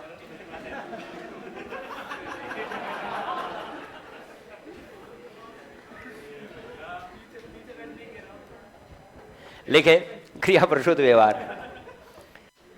क्रिया प्रसूत व्यवहार। लिखें, वह व्यवहार जिसका संचालन, वह व्यवहार जिसका संचालन बिना किसी प्रत्यक्ष उद्दीपक के, वह व्यवहार जिसका संचालन बिना किसी प्रत्यक्ष उद्दीपक के, वह व्यवहार जिसका संचालन बिना किसी प्रत्यक्ष उद्दीपक के व्यक्ति की इच्छा पर निर्भर करता हो, वह व्यवहार जिसका संचालन बिना किसी प्रत्यक्ष उद्दीपक के व्यक्ति की इच्छा पर निर्भर करता हो, वह व्यवहार जिसका संचालन बिना किसी प्रत्यक्ष उद्दीपक के व्यक्ति की इच्छा पर निर्भर करता हो, बिना किसी प्रत्यक्ष उद्दीपक के व्यक्ति की इच्छा पर निर्भर करता हो, क्रिया प्रसूत व्यवहार कहलाता है।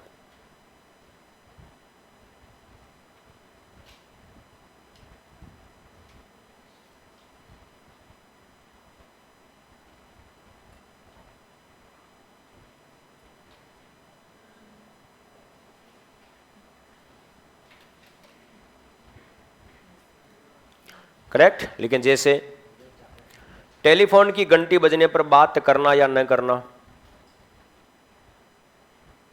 टेलीफोन की घंटी बजने पर बात करना या न करना, टेलीफोन की घंटी बजने पर बात करना या न करना, बोलो क्या कहलाएगा बेटा? क्रिया प्रसूत व्यवहार। क्या कहलाएगा? क्रिया प्रसूत व्यवहार। तो इन्हीं शब्दों के साथ में आपका कौन सा सिद्धांत पूरा हुआ बेटा? कौन सा सिद्धांत? क्रिया प्रसूत सिद्धांत।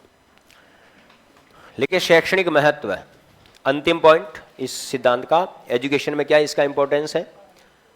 शैक्षणिक महत्व है।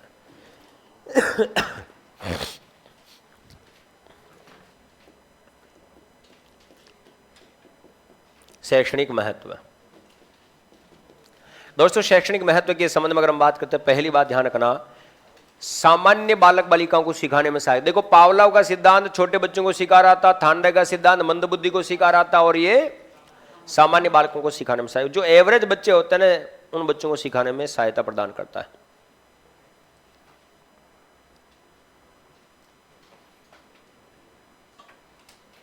जो धीमी गति से सीखते हैं ऐसे बच्चों को सिखाता है। सेकंड ग्रेड में भी यहां से प्रश्न आया हुआ है। सामान्यतः विषय वस्तु को छोटे छोटे भागों में विभक्त कर क्रमबद्ध रूप से कौन से सिखाने का कार्य कौन से बालकों के लिए होता है? तो धीमी गति से सीखने वाले बालकों के लिए होता है। एवरेज स्टूडेंट भी कंटिन्यूटी में सीखते हैं तो वो छोटे छोटे भागों में ही सीखेंगे। तो सामान्य बालक बालिकाओं को सिखाने में सहायक। सामान्य बालक बालिकाओं को सिखाने में सहायक। बिल्कुल प्रैक्टिकली बात ध्यान रखना कि कौन से बालक बालिकाओं को सिखाने में सहायक बेटा? सामान्य बालक बालिकाओं को सिखाने में सहायक। नंबर 2, अनुक्रिया की निरंतरता पर सर्वाधिक बल। बालक बालिकाओं को स्किनर के अनुसार निरंतर क्या करते रहना चाहिए? अनुक्रिया करते रहना चाहिए, कार्य करते रहना चाहिए। कर्म करते रहो, फल की इच्छा भी करो। ठीक है, तो किसके अंतर्गत आ जाएगा बेटा? तो सेकंड पॉइंट क्या है इसमें? अनुक्रिया की निरंतरता पर बल। अनुक्रिया की निरंतरता पर बल।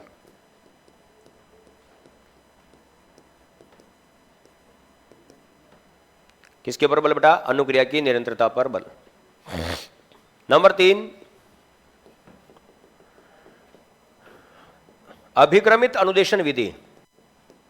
अभिक्रमित अनुदेशन विधि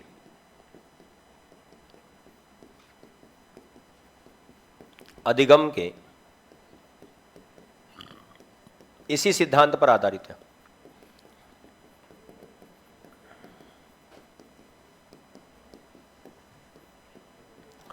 अभिक्रमित अनुदेशन विधि अधिगम के इसी सिद्धांत पर आधारित है।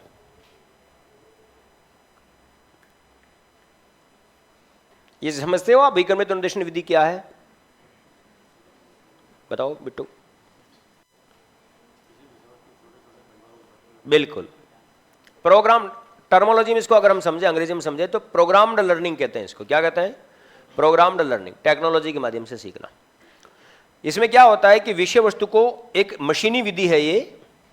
इसमें बालक बालिकाओं को सिखाई जाने वाली विषय वस्तु को छोटे छोटे भागों में विभक्त कर दिया जाता है, जिसे हम फ्रेम कहते हैं। Frame 1, frame 2, frame 3, frame 4, frame 5, frame 6। देखो ये बालकों की विषय वस्तु को 6 भागों में बांट दिया। पहले फ्रेम का दूसरे से, दूसरे का तीसरे से, तीसरे का चौथे से, चौथे का पांचवें से और पांचवें फ्रेम का छठे से संबंध होता है। जब बालक पहले फ्रेम पर सही अनुक्रिया करता है तो ऑटोमेटिक दूसरा फ्रेम बच्चे के सामने आ जाएगा। जब तक पहले फ्रेम पर सही कार्य नहीं करेगा, सही रेस्पॉन्स नहीं देगा, जब तक बालक इस चीज को अच्छे से सीख नहीं लेगा, तब तक दूसरा फ्रेम बच्चे के सामने आएगा ही नहीं। जैसे इस पर सही अनुक्रिया हुई, दूसरा फ्रेम ऑटोमेटिक सामने आ जाएगा। इसके ऊपर सही अनुक्रिया होती, तीसरा फ्रेम सामने आएगा। आप एटीएम कार्ड को जब मशीन में डालते हो तो पिन कोड आप नंबर गलत डाल दीजिए, बोलो आगे का प्रोसेस सामने आएगा क्या? अमाउंट मांगेगा क्या? वो नहीं मांगेगा ना। तो हमारे दैनिक जिंदगी में भी हम इस विधि का प्रयोग करते हैं। आप मोबाइल के अंतर्गत आपके जितने भी टिकटॉक चला के बताओ, आप नहीं चलता ना। बोलो किसी भी प्रकार का कोई एप्लीकेशन चलाते हैं तो उसमें सही रूप से आप फॉर्मेट स्टेप टू स्टेप काम करेंगे।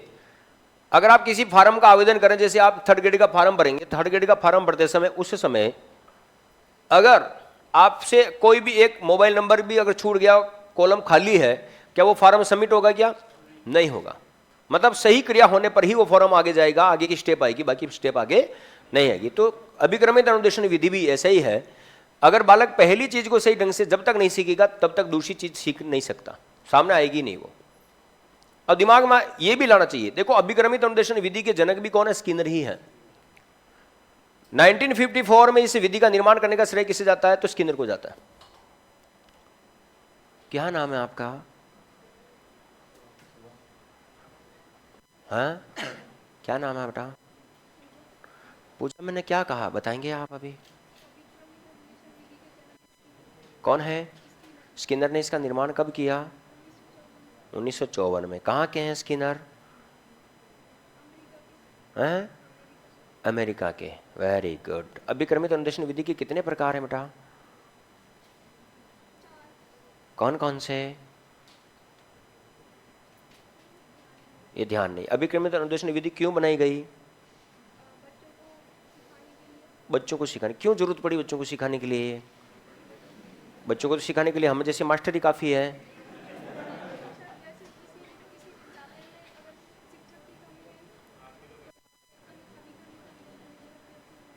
अच्छा, किसी विद्यालय में शिक्षक की कमी है तो वहां पर बच्चों को सिखाने के लिए ऐसी विधि का निर्माण किया गया।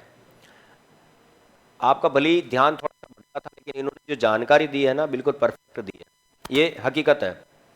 अभिक्रमित अनुदेशन विधि की जो जनक है वीएफ स्किनर है, और वीएफ स्किनर ने इस विधि का निर्माण शिक्षकों की कमी को ध्यान में रखते हुए बनाया।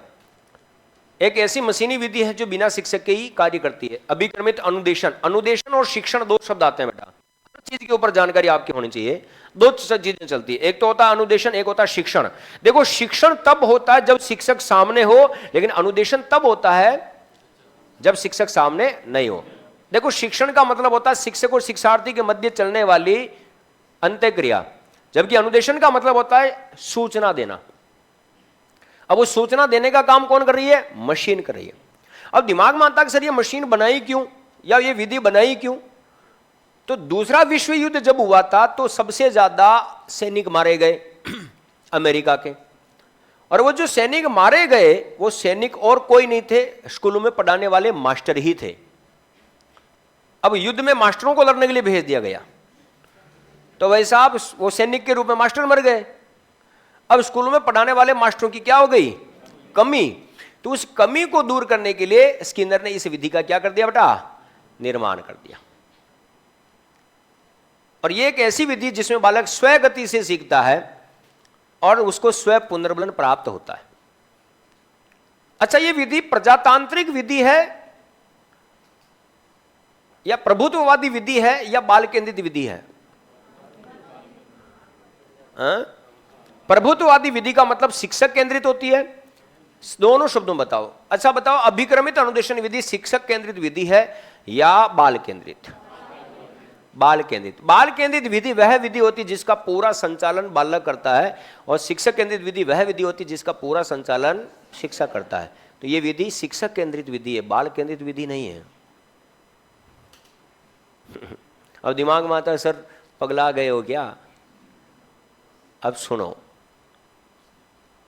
बालक सक्रिय रूप से सीखता जरूर है, लेकिन इसका संचालन बालक नहीं करता, शिक्षक करता है। स्वगति से सीख कौन रहा है? बालक। सक्रिय कौन है? बालक। लेकिन इस विधि का पूर्ण रूप से जो नियंत्रण होता है उस बालक के हाथ में नहीं होता। किसके हाथ में होता है? शिक्षक के हाथ में होता है, क्योंकि एक ऐसी मशीनी विधि है। अच्छा, मुझे एक सरल तरह से उदाहरण देता हूं आपको। एटीएम मशीन में से आप पैसे निकालने के लिए जाते हो तो वो एटीएम चलाता कौन है? हम चलाते हैं। पैसे कौन निकालता है? हम ही निकालते हैं। लेकिन उस एटीएम का मेंटेनेंस और उसकी संचालन कौन करता है?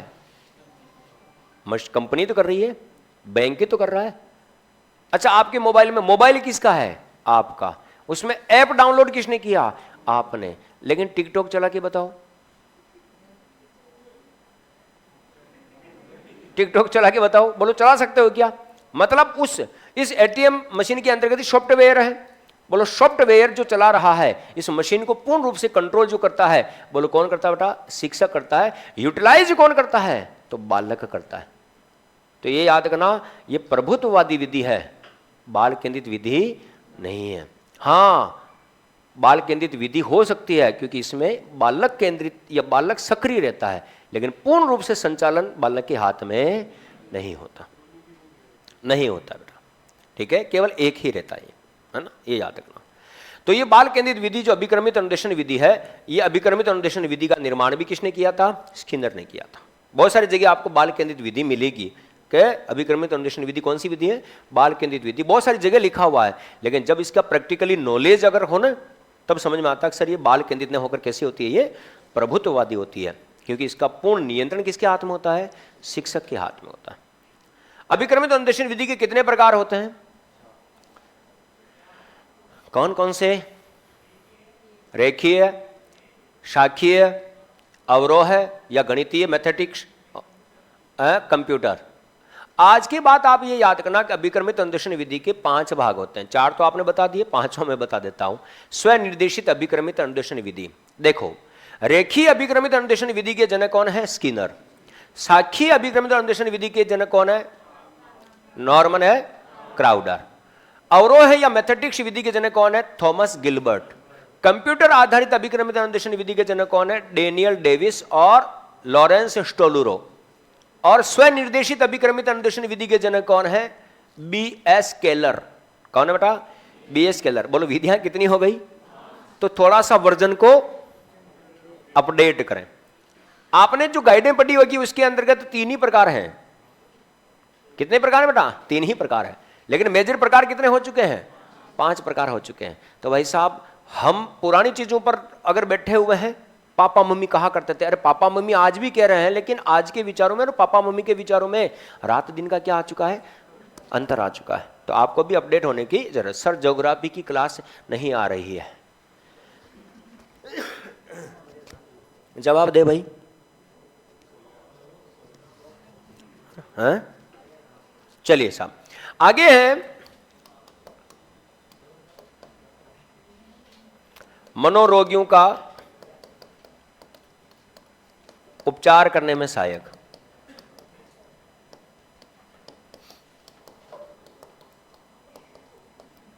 मनोरोगियों का उपचार करने में सहायक, जो थोड़े थोड़े मेरे जैसे बोले वाले टीचर होते हैं, बोले वाले बच्चे होते हैं, सीधे साधे जो लोग होते हैं, उनका अध्ययन इसी में किया जाता है, इलाज इसी में किया जाता है।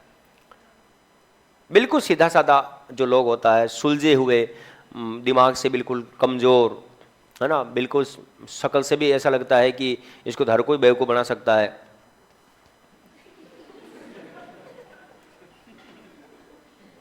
ऐसे लोगों का अध्ययन इसी में होता है। बोलो हाँ, बोलो हाँ, हाँ कि ना?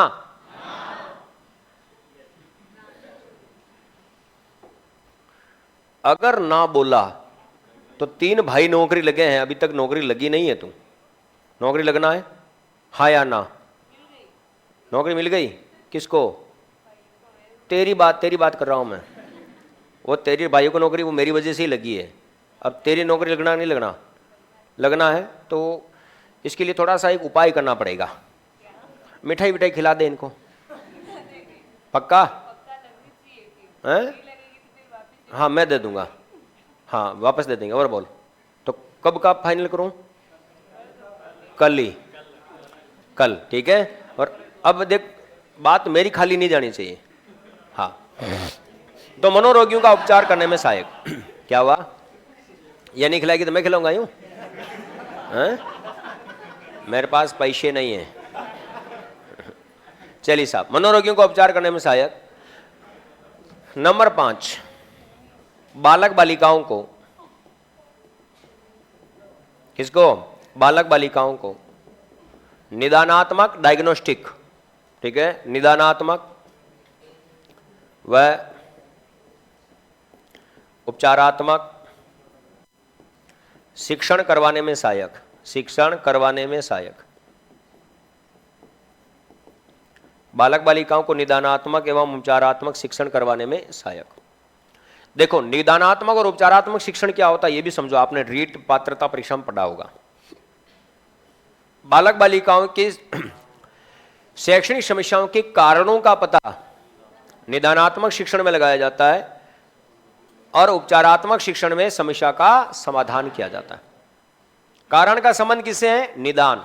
और समस्या का समाधान किसमें है? उपचार। अच्छा, उपचारात्मक शिक्षण कब करवाया जाता है? निदानात्मक शिक्षण के बाद। ठीक है। अब बालक कोई कार्य कर रहा है, बालक के व्यवहार में कोई गलती है, बालक के कार्य में कोई गलती है, तो कार्य में गलती क्यों हो रही है उसका पता किसमें लगाओगे और समस्या का समाधान किसमें करोगे? अगर कोई बालक धीमी गति से सीख रहा है, एक प्रतिभाशाली बालक धीमी गति से सीखना प्रारंभ कर देता है या बालक समस्याग्रस्त हो जाता है, तो उसकी समस्या के कारण का पता किसमें लगाओगे और समस्या का समाधान किसमें करोगे? करेक्ट, ये याद रखना। फिर याद रहे स्किनर का यह सिद्धांत,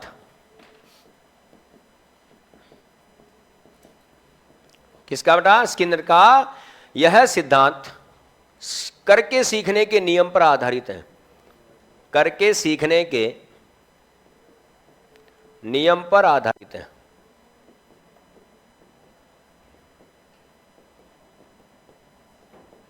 ठीक है, स्किनर का यह सिद्धांत करके सीखने के नियम पर आधारित है। अब यह याद रखना कि बालक, ठीक है, करके सीखने का कार्य करता है। बालक स्वयं किसी कार्य को करेगा और सीखेगा। बोलो, करके सीखने के नियम पर कौन सा सिद्धांत आधारित है? तो क्रिया प्रसूत सिद्धांत, स्किनर का सिद्धांत। अब ध्यान में आना चाहिए, करके सीखने का नियम दिया किसने? तो जॉन डीवी। करके सीखने का नियम कौन है? John Dewey. Not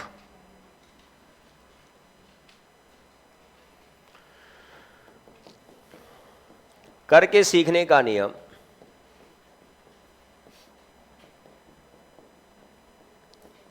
John Dewey. ये कोई साइकोलॉजिस्ट नहीं थे, शिक्षा शास्त्री थे, शिक्षाविद थे। ठीक है, जॉन डीवी द्वारा दिया गया। चलिए साहब, छाप डालो।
सर जी 6 बजे तक आपकी ही क्लास रहने वाली है क्या? लगता तो ऐसा ही है। और जब तक मन लगे तब तक पढ़ना बेटा, जब तक नहीं लगे तो फिर कचौरी समोसा खाना। हाँ जी, आगे बढ़े।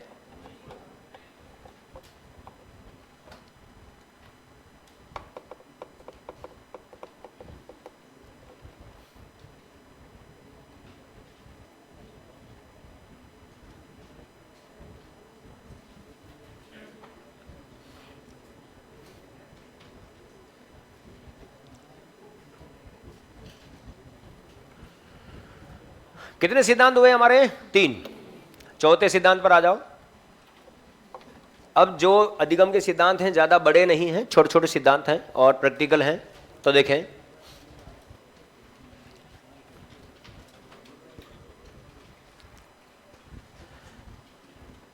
नंबर 4 पर हम बात करें अधिगम का पुनर्बलन सिद्धांत। कौन सा सिद्धांत? अधिगम का पुनर्बलन सिद्धांत।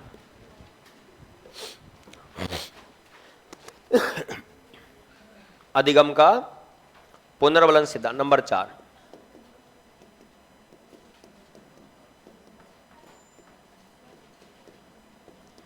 पुनर्बलन सिद्धांत। और अधिगम के इस पुनर्बलन सिद्धांत का प्रतिपादन करने का श्रेय जाता है, किसे जाता है? तो क्लार्क हल को।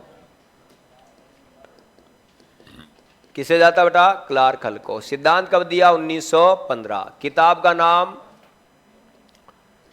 पुस्तक कौन सी है? The principle of behaviour. The principle of behaviour. इस सिद्धांत के जो उपनाम है वो भी देखो, प्रबलन का सिद्धांत,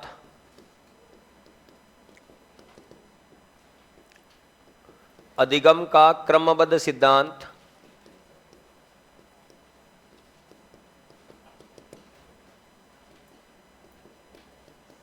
अधिगम का व्यवस्थित व्यवहार सिद्धांत,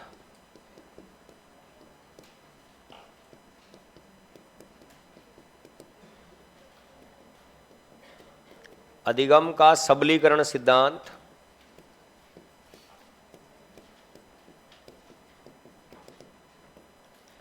अधिगम का चालक न्यूनता सिद्धांत,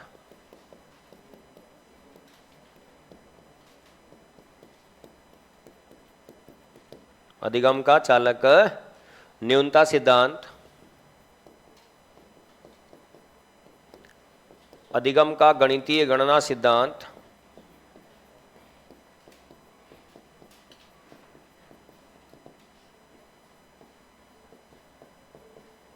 अधिगम का आवश्यकता अवतलन सिद्धांत,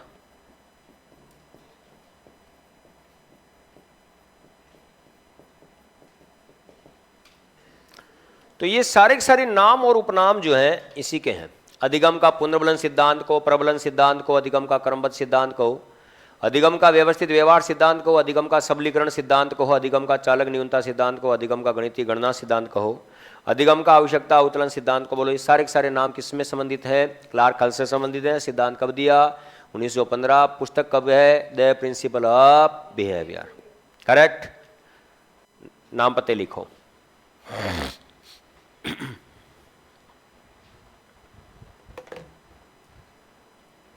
पुनर्बलन को ही हम प्रबलन के नाम से समझते हैं।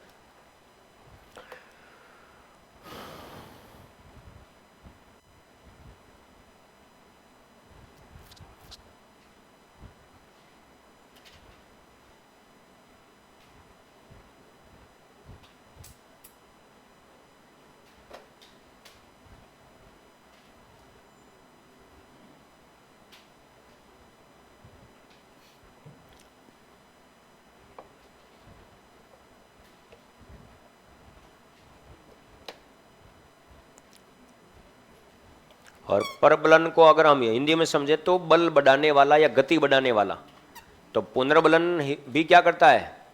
क्रिया करने की गति बढ़ा रहा है।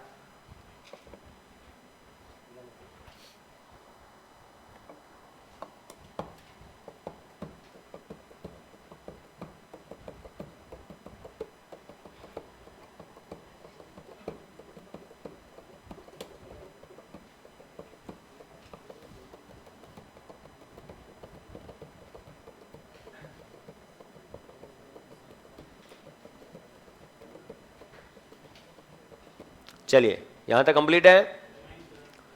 अब इस सिद्धांत की व्याख्या सुनो और समझो कि क्लार्क हल का यह सिद्धांत थार्नडाइक एवं पावलोव के सिद्धांत पर आधारित है। क्लार्क हल का यह सिद्धांत थार्नडाइक एवं पावलोव के सिद्धांत पर आधारित है। करेक्ट, ये याद रखना। और फिर याद रखना, क्लार्क हल ने अपने सिद्धांत में आवश्यकता पूर्ति पर सर्वाधिक बल दिया। लिखे नहीं, पहले समझ लीजिए। क्लार्क हल का यह सिद्धांत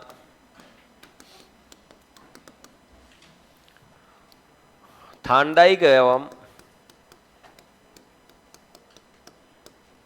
आवश्यकता पूर्ति पर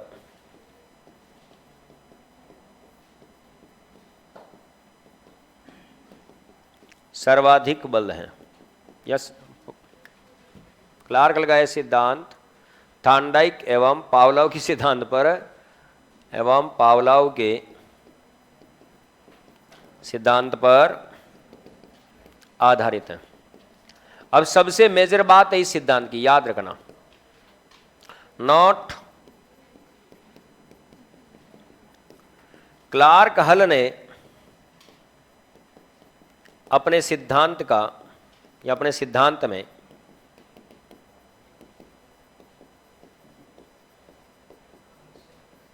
आवश्यकता पूर्ति पर सर्वाधिक बल दिया। बात को अच्छे से समझे। कैसे? क्लार्क हल ने अपने सिद्धांत में आवश्यकता पूर्ति पर क्या दिया? सर्वाधिक बल दिया। अब आवश्यकता पूर्ति पर सर्वाधिक बल दिया तो क्लार्क हल का मानना यह था कि व्यक्ति कोई भी कार्य करता है तो अपनी आवश्यकता पूर्ति के लिए करता है, और जब व्यक्ति की पहली आवश्यकता की पूर्ति हो जाती है तो व्यक्ति दूसरी आवश्यकता की पूर्ति करने के लिए कार्य करता है। मतलब पहली आवश्यकता से उसको दूसरी आवश्यकता पूर्ति के लिए पुनर्बलन प्राप्त होता है या गति प्राप्त होती है। पुनर्बलन सीधा नहीं मिल रहा है, आवश्यकता पूर्ति के कारण मिल रहा है। एक आवश्यकता की पूर्ति दूसरी आवश्यकता की पूर्ति करने के लिए क्या कर रही है? प्रेरित कर रही है। बोलो, कार्य करने के लिए प्रेरित कर होना, इसका मतलब क्या है बेटा? यहां पर पुनर्बलन, गति बढ़ रही है। और जिस दिन अगर व्यक्ति की कोई आवश्यकता की पूर्ति नहीं होती है, बोलो, व्यक्ति परेशान होकर उस कार्य को क्या कर देता है? बंद कर देता है। बोलो, पुनर्बलन नहीं मिला तो कार्य को की गति में मंदता आ जाएगी, कार्य ही बंद हो जाएगा। क्लार्क हल ने अपने सिद्धांत का प्रतिपादन करते समय आवश्यकता पूर्ति पर सर्वाधिक बल दिया और लिखा कि प्रत्येक व्यक्ति आवश्यकता पूर्ति के लिए अनुग्रह करता है। जब भी आपसे प्रश्न पूछा जाए, क्लार्क हल के अनुसार प्रत्येक व्यक्ति किसके लिए कार्य करता है? आवश्यकता पूर्ति के लिए अनुग्रह करता है। क्लार्क हल के अनुसार प्रत्येक व्यक्ति आवश्यकता पूर्ति के लिए अनुग्रह करता है तथा जिस तत्व से व्यक्ति की आवश्यकता की पूर्ति होती है व्यक्ति उस तत्व को ही सीख लेता है। वापस सुनना, क्लार्क हल ने अपने सिद्धांत में सबसे ज्यादा मेजर बल किसके ऊपर दिया? आवश्यकता पूर्ति पर। और क्या कहा कि हर व्यक्ति अपनी आवश्यकता पूर्ति के लिए अनुग्रह करता है, कार्य करता है, तथा जिस तत्व से जिस कार्य से व्यक्ति की आवश्यकता की पूर्ति होती है व्यक्ति उस कार्य को या उस तत्व को सीख लेता है। और व्यक्ति की आवश्यकताएं अनंत होती है, कभी समाप्त नहीं होती, तो व्यक्ति की सीखने की प्रक्रिया भी कभी समाप्त नहीं होती। बोलो, हर आवश्यकता की पूर्ति करने के लिए व्यक्ति को कुछ न कुछ सीखना ही पड़ेगा, और जब तक आदमी जिंदा रहेगा कभी आवश्यकताएं पूरी नहीं होती, तो बोलो सीखने की प्रक्रिया भी कभी समाप्त नहीं होती, वो भी निरंतर चलती रहती है। इसी बात को आप समझते हैं, जैसे इस दुनिया में जो व्यक्ति पैदा हो गया है ना, उसकी कोई न कोई आवश्यकता है। जैसे हम किसी कॉमन आवश्यकता के ऊपर बात कर लें। अब कॉमन आवश्यकता यह है कि इस दुनिया में सबसे बड़ी आवश्यकता किसकी है? पैसा।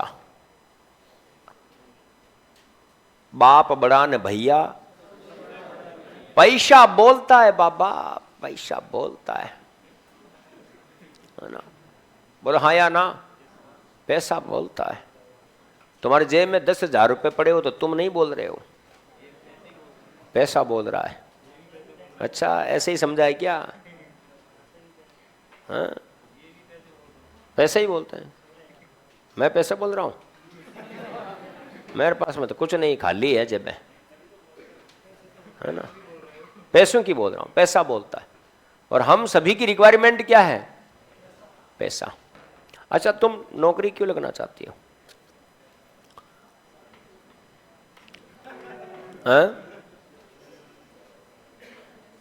किसके लिए तुम नौकरी क्यों लगना चाहती हो?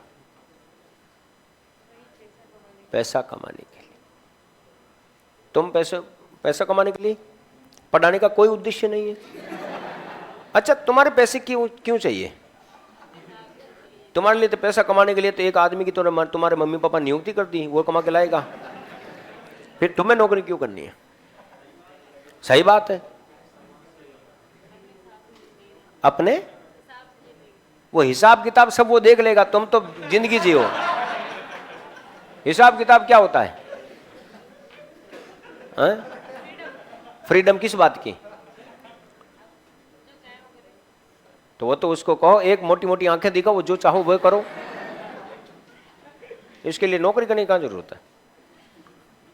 सेल्फ रेस्पेक्ट, आत्मस्वाभिमान, भाई मैं भी कुछ हूं, कंधे से कंधा मिलाकर चलना, यही बात है ना। तो हम सभी यहां पर पैसा कमाने के लिए नौकरी कर रहे हैं, ठीक है। तो इस दुनिया में अगर हम सभी की आवश्यकता क्या है? पैसा। पैसा पैसा करते हैं, तू पैसा पैसा करती है, तू पैसे पे ही मरती है। क्या होता है पैसा?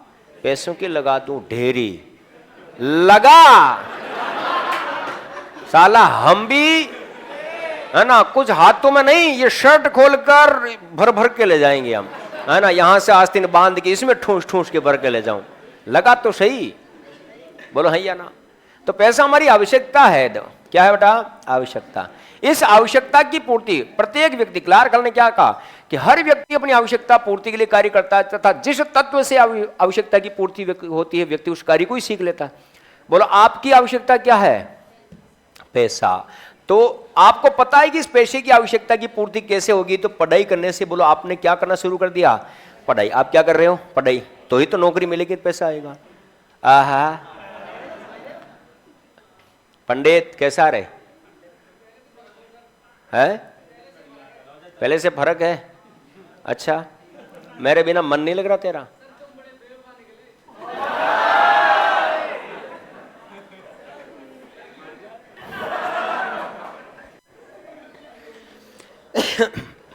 तो भाई आपकी जरूरत क्या है?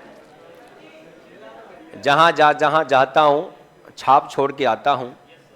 भाई ये तो आप लोगों का स्नेह है। मैं आपकी क्लास में भी मैं कई बार कह चुका हूं कि पहली क्लास से लेकर एंड क्लास तक जितनी भी हमारी स्टडी होगी, जितनी भी हमारी बातें होगी, पढ़ाई होगी, उन पढ़ाई के आधार पर जिस दिन हमारी लास्ट क्लास होगी उसके बाद में भी आप मुझे याद जरूर करोगे। हाँ, और यही कहोगे बहती हवा सा था वो। हाँ, बस वही बात है। चलिए साहब, जरूरत क्या है? पैसा पैसा पैसा पैसा पैसा। थोड़ी बहुत मेरी भी जरूरत है।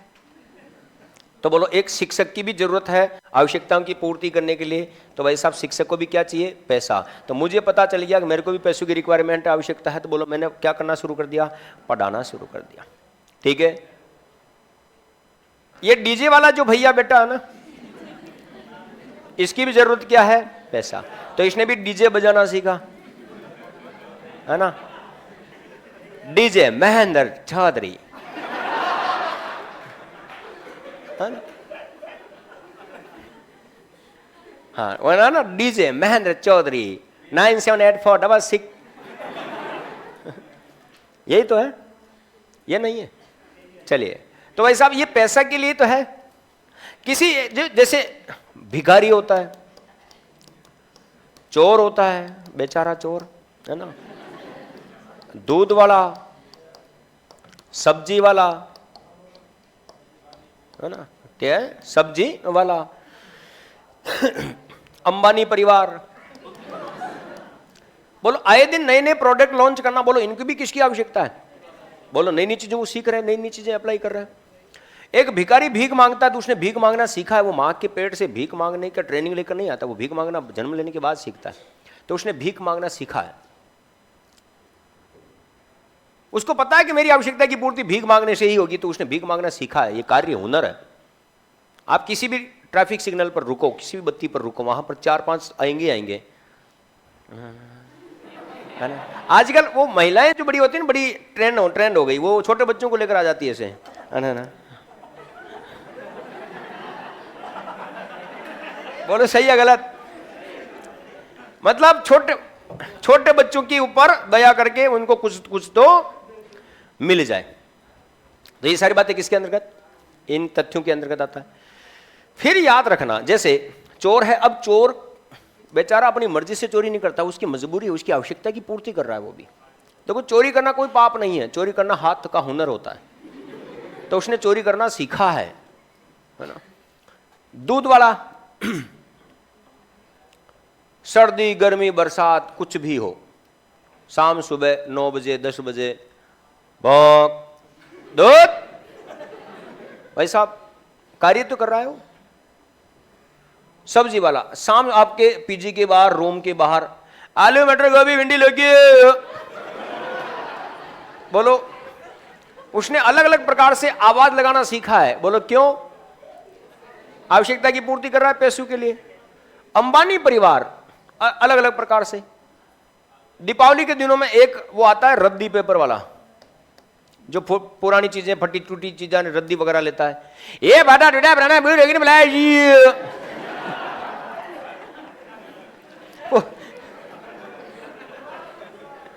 मुझे एक बात बताइए, वो अलग अलग प्रकार की आवाजें क्यों लगा रहा है? आवश्यकता पूर्ति के लिए, उसने ऐसा सीखा है।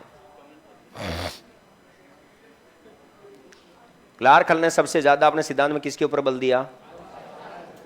और क्लार्क हल क्या कहता है कि प्रत्येक व्यक्ति उस तत्व को सीख लेता है जिससे उसकी आवश्यकता की पूर्ति होती है, और व्यक्ति की आवश्यकताएं कभी पूर्ति नहीं होती है, पूरी नहीं होती है। अतः व्यक्ति की सीखने की प्रक्रिया भी कभी पूरी नहीं होती है, व्यक्ति निरंतर सीखता रहता है। लेकिन क्लार्क हल का यह सिद्धांत थार्नडाइक एवं पावलोव के सिद्धांत पर आधारित है। क्लार्क हल का यह सिद्धांत थार्नडाइक एवं पावलोव के सिद्धांत पर आधारित है।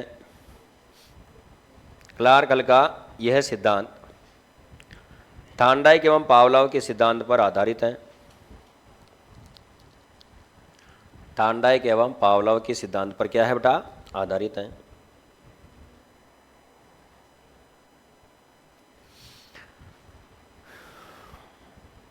थार्नडाइक एवं पावलोव के सिद्धांत पर आधारित है। नेक्स्ट, क्लार्क हल ने अपने सिद्धांत का प्रतिपादन करते समय, क्लार्क हल ने अपने सिद्धांत का प्रतिपादन करते समय, क्लार्क हल ने अपने सिद्धांत का प्रतिपादन करते समय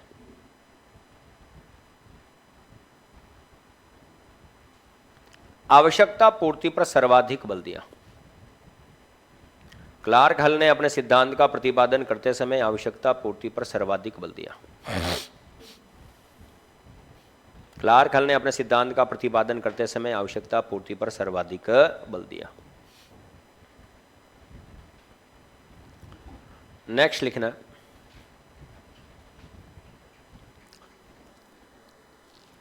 देखिए क्लार्क हल के अनुसार प्रत्येक व्यक्ति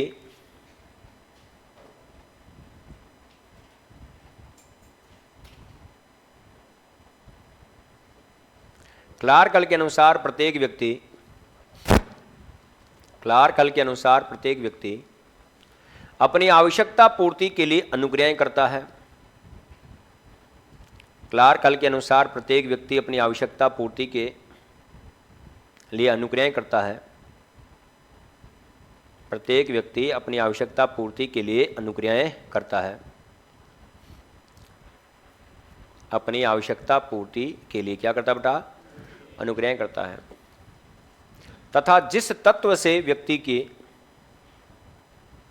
तथा जिस तत्व या कार्य से व्यक्ति की तथा जिस तत्व या कार्य से व्यक्ति की आवश्यकता की पूर्ति होती है, जिस तत्व से व्यक्ति की आवश्यकता की पूर्ति होती है, व्यक्ति उस तत्व को सीख लेता है। जिस तत्व से व्यक्ति की आवश्यकता की पूर्ति होती है, व्यक्ति उस तत्व को क्या कर लेता है बेटा? सीख लेता है। और व्यक्ति की आवश्यकताएं कभी समाप्त नहीं होती। और व्यक्ति की आवश्यकताएं कभी समाप्त नहीं होती।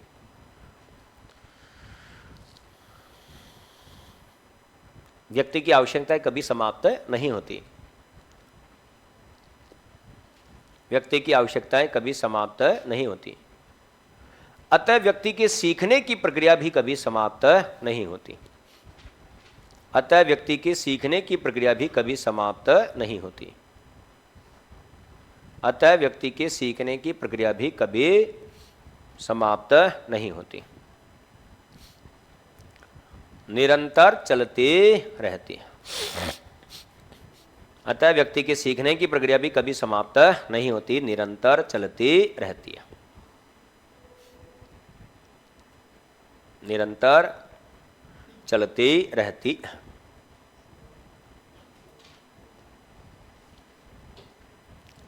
कंप्लीट। याद रखना, अब नोट डालकर इसमें समझना है पुनर्बलन। अब दिमाग में आता सर सिद्धांत का नाम तो पुनर्बलन है और पुनर्बलन नाम तो कहीं आया ही नहीं। तो याद रखना, क्लार्क हल के अनुसार जब व्यक्ति अपनी आवश्यकता की एक पूर्ति कर लेता है तो व्यक्ति उसके माध्यम से पुनर्बलित होकर दूसरी आवश्यकता पूर्ति करने के लिए क्या होता है, प्रेरित होता है। लेकिन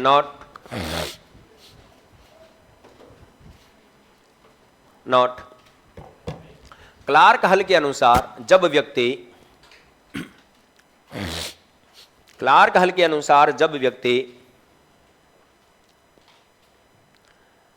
अपनी पहली आवश्यकता की पूर्ति कर लेता है, क्लार्क हल के अनुसार जब व्यक्ति अपनी पहली आवश्यकता की पूर्ति कर लेता है, पहली आवश्यकता की पूर्ति कर लेता है, तो वह उससे पुनर्बलित होकर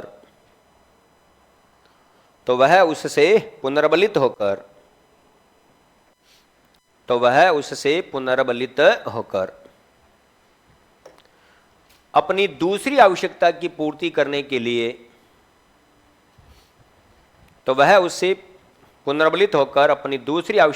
पूर्ति करने के लिए प्रेरित होता है। दूसरी आवश्यकता की पूर्ति करने के लिए क्या होता है बेटा, प्रेरित होता है। इस कारण इसे पुनर्बलन का सिद्धांत कहा जाता है। इस कारण इसे पुनर्बलन का सिद्धांत कहा जाता है। ठीक है। अब पुनर्बलन कहो, प्रबलन कहो, मतलब पुनर्बलन से भी गति होगी, प्रबलन से भी गति होगी, और व्यक्ति अपनी आवश्यकता पूर्ति के लिए क्रमबद्ध व्यवहार करेगा, उससे भी पुनर्बलन मिलेगा, और व्यवस्थित अनुक्रिया करेगा तो भी उससे भी पुनर्बलन मिलेगा। इसके अंतर्गत एक बार चालक शांत होने के उपरांत, ठीक है, व्यक्ति अपनी चालक की न्यूनता, मतलब अगर व्यक्ति की आवश्यकता पूरी हो जाती है तो व्यक्ति का एक बार चालक क्या हो जाएगा, शांत हो जाएगा। उसमें चालक की ज्यादा तत्परता देखने को नहीं मिलेगी। व्यक्ति की आवश्यकताएं अनंत होती है, व्यक्ति की आवश्यकताएं कम या ज्यादा होती है तो इसे आवश्यकता का अवतलन सिद्धांत कहते हैं। व्यक्ति की आवश्यकताएं अनंत है इसलिए इसे गणितीय गणना सिद्धांत भी कहते हैं। ठीक है, लिखें जैसे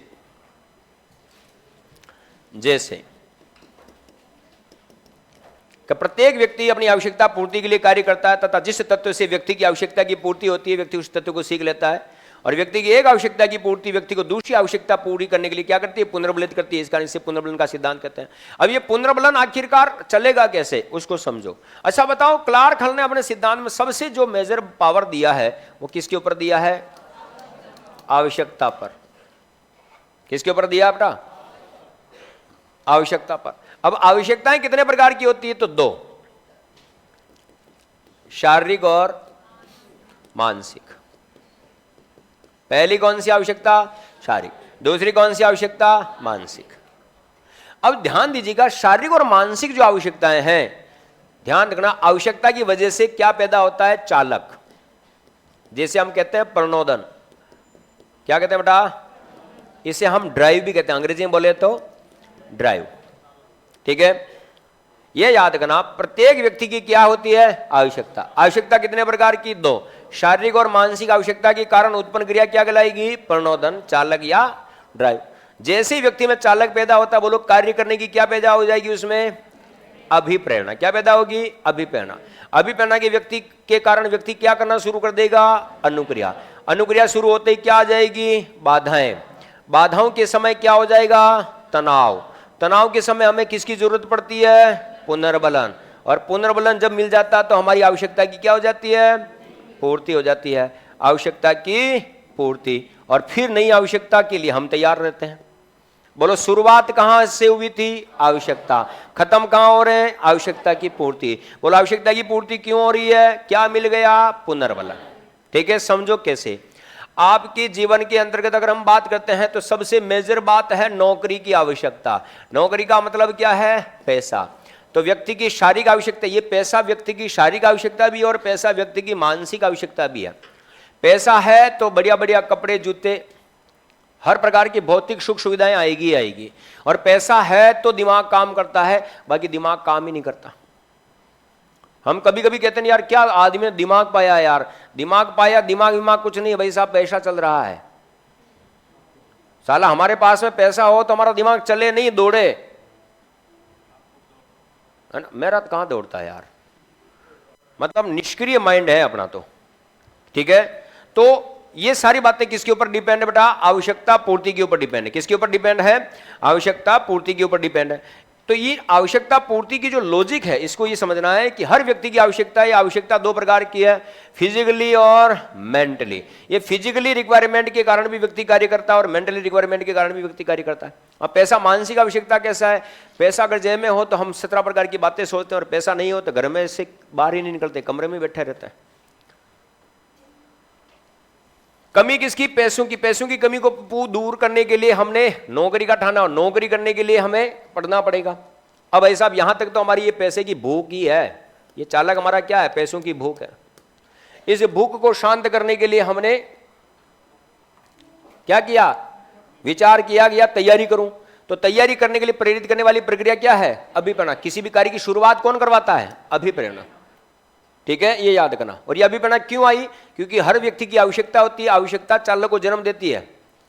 अभिप्रेरणा, आवश्यकता से भी अभिप्रेरणा पैदा होगी, चालक से भी अभिप्रेरणा पैदा होगी। बोलो, दोनों चीजों से मोटिवेशन होता नहीं होता है? इधर देखो सभी, छोटा सा प्रोग्राम, आवश्यकता, चालक और प्रोत्साहन, जिसे हम उद्दीपक कहते हैं।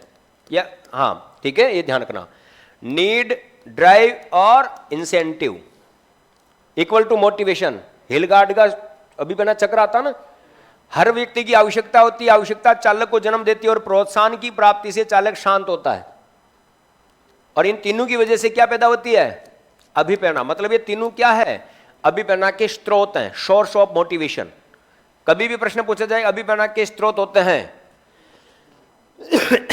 कभी भी प्रश्न पूछा जाए अभिप्रेरणा के स्रोत कितने होते हैं, तो 3 होते हैं, आवश्यकता, चालक और प्रोत्साहन। ये 3 चीजें ऐसी जिससे व्यक्ति कार्य करने के लिए प्रेरित होता है।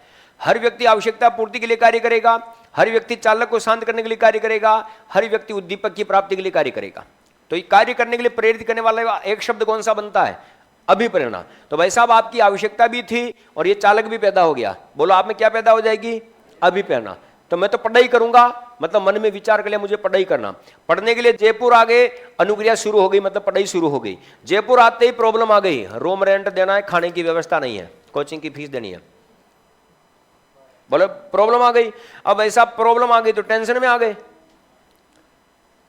क्योंकि मकान मालिक का की नाक जो होती है ना बड़ी तेज होती है, वो सूंघते सूंघते आ ही जाता है कि कहां है रेंट। आप अगर देखिए टेंशन क्यों होगी, आप हमेशा 10 तारीख को अगर रेंट देते हो तो 8 तारीख को ही सूचना दे देता है 10 तारीख आ गई है, रेंट आना चाहिए। जब आप रेंट देते हो बड़े अकड़ कर बोलते हो, और अंकल कैसे हो।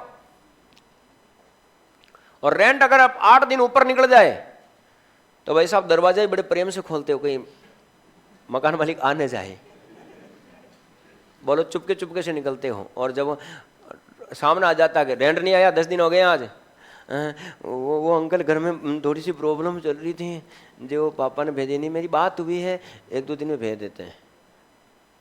मकान मालिक कहता है कि 2 दिन में पैसे नहीं आए तो ये बोरी बिस्तर यहीं रख लूँगा मैं। और ऐसा होता भी है, कुछ बच्चों के माँ का मकान मालिक बोरी बिस्तर भी रोक लेते हैं पैसे नहीं होते तो। भाई साहब क्यों? क्योंकि उन लोगों ने वो परिस्थितियाँ देखी नहीं है ना। मैंने तो देखी, मेरे तो चित्तौड़ में मेरा बोरी बिस्तर रोक लिया गया, टेबल कुर्सी खा गया वो। मैं कोई बात नहीं, 350 रुपये नहीं दिए मैंने साहब, 350 रुपये में मेरे टेबल कुर्सी बिस्तर नहीं लाने दिए। मुझे कोई बात नहीं, तू आबाद रहे, सबसे बड़ी बात थी एक रिश्तेदार ही था मेरा, कसम से कह रहा हूं। और बात पैसे नहीं थे साहब, पैसे नहीं थे तब क्या करें, मम्मी पापा के पास पैसे हैं नहीं, जैसे तैसे जुगाड़ करके पैसे रेंट के चुकाते थे। अब वो रेंट के पैसे थे नहीं तो उसने चीज़ें दी नहीं, और बहुत ही क्लोज रिलेशन में मेरे, तो उसने मेरे को कहा था कि तेरे पढ़ना हो तो ठीक, नहीं तो कोई बात नहीं, सामान ये रख जा, है ना, जब सामान चाहिए तो पैसे दे जाना ले जाना। मैं कभी गया ही नहीं, लेकिन हम अच्छे से जानते हैं कि हर व्यक्ति का समय आता है, और भाई समय ऐसा आया कि भाई साहब वो आज नज़र नहीं मिलाते हैं, है ना। मकान खरीदने की औकात नहीं है, मैं बड़ी बात नहीं करूं, आज नज़र भी नहीं मिलाते हैं। वो समाज के अंतर्गत एक मुझे भी पद है, वो समाज में भी आते हैं, वो सामने बैठा रहता है, मैं कुर्सी पर सामने बैठा रहता हूँ स्टेज पर। तो कभी भी किसी भी विद्यार्थी की मजबूरी भी समझनी चाहिए, है ना, उसकी स्थिति देखो कि यार वो उस कंडीशन में है या नहीं है। आप उसको 4 बातें सुना देते हो, उसकी वजह से 10 दिन तक उसका माइंड डिस्टर्ब रहेगा। लेकिन समझने वाली जयपुर है भाई, जयपुर के अंतर्गत तो पैसा दौर पड़ो, तो फीलिंग है, लेकिन हर व्यक्ति अलग अलग होता है। तो भाई साहब तनाव हो गया, अब मकान मालिक तनाव में आपको भेज चुका है, तो उस समय पिताजी घर से क्या भेज देते हैं आपको, पैसा। ये पैसा किसके रूप में मिला, बोलो आवश्यकता की क्या होगी, पूर्ति, और आप आगे चलकर अच्छे पढ़े तो सब सफलता आपके पास में आ गई। बोलो हर चीज, हर समस्या का समाधान ये किसके माध्यम से कर रहा है, पुनर्बलन के माध्यम से। करेक्ट, लास्ट में पुनर्बलन मिलेगा, और पुनर्बलन ही आपको आगे की आवश्यकता की पूर्ति करने के लिए क्या करेगी, प्रेरित करेगी। करेक्ट, बनाओ फॉर्मेट को।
चलिए आगे बढ़े।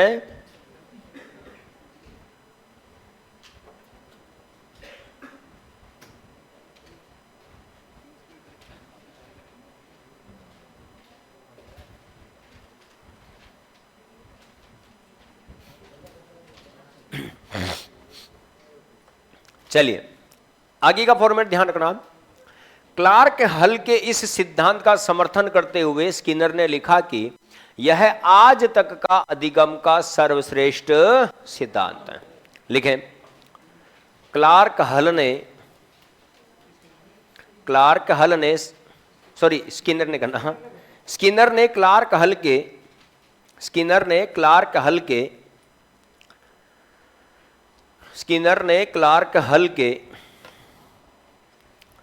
इस सिद्धांत का समर्थन करते हुए लिखा कि स्किनर के इस सिद्धांत का समर्थन करते हुए लिखा कि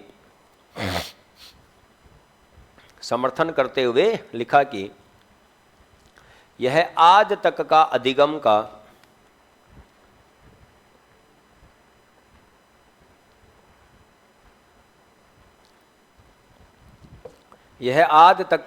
का सर्वश्रेष्ठ सिद्धांत है।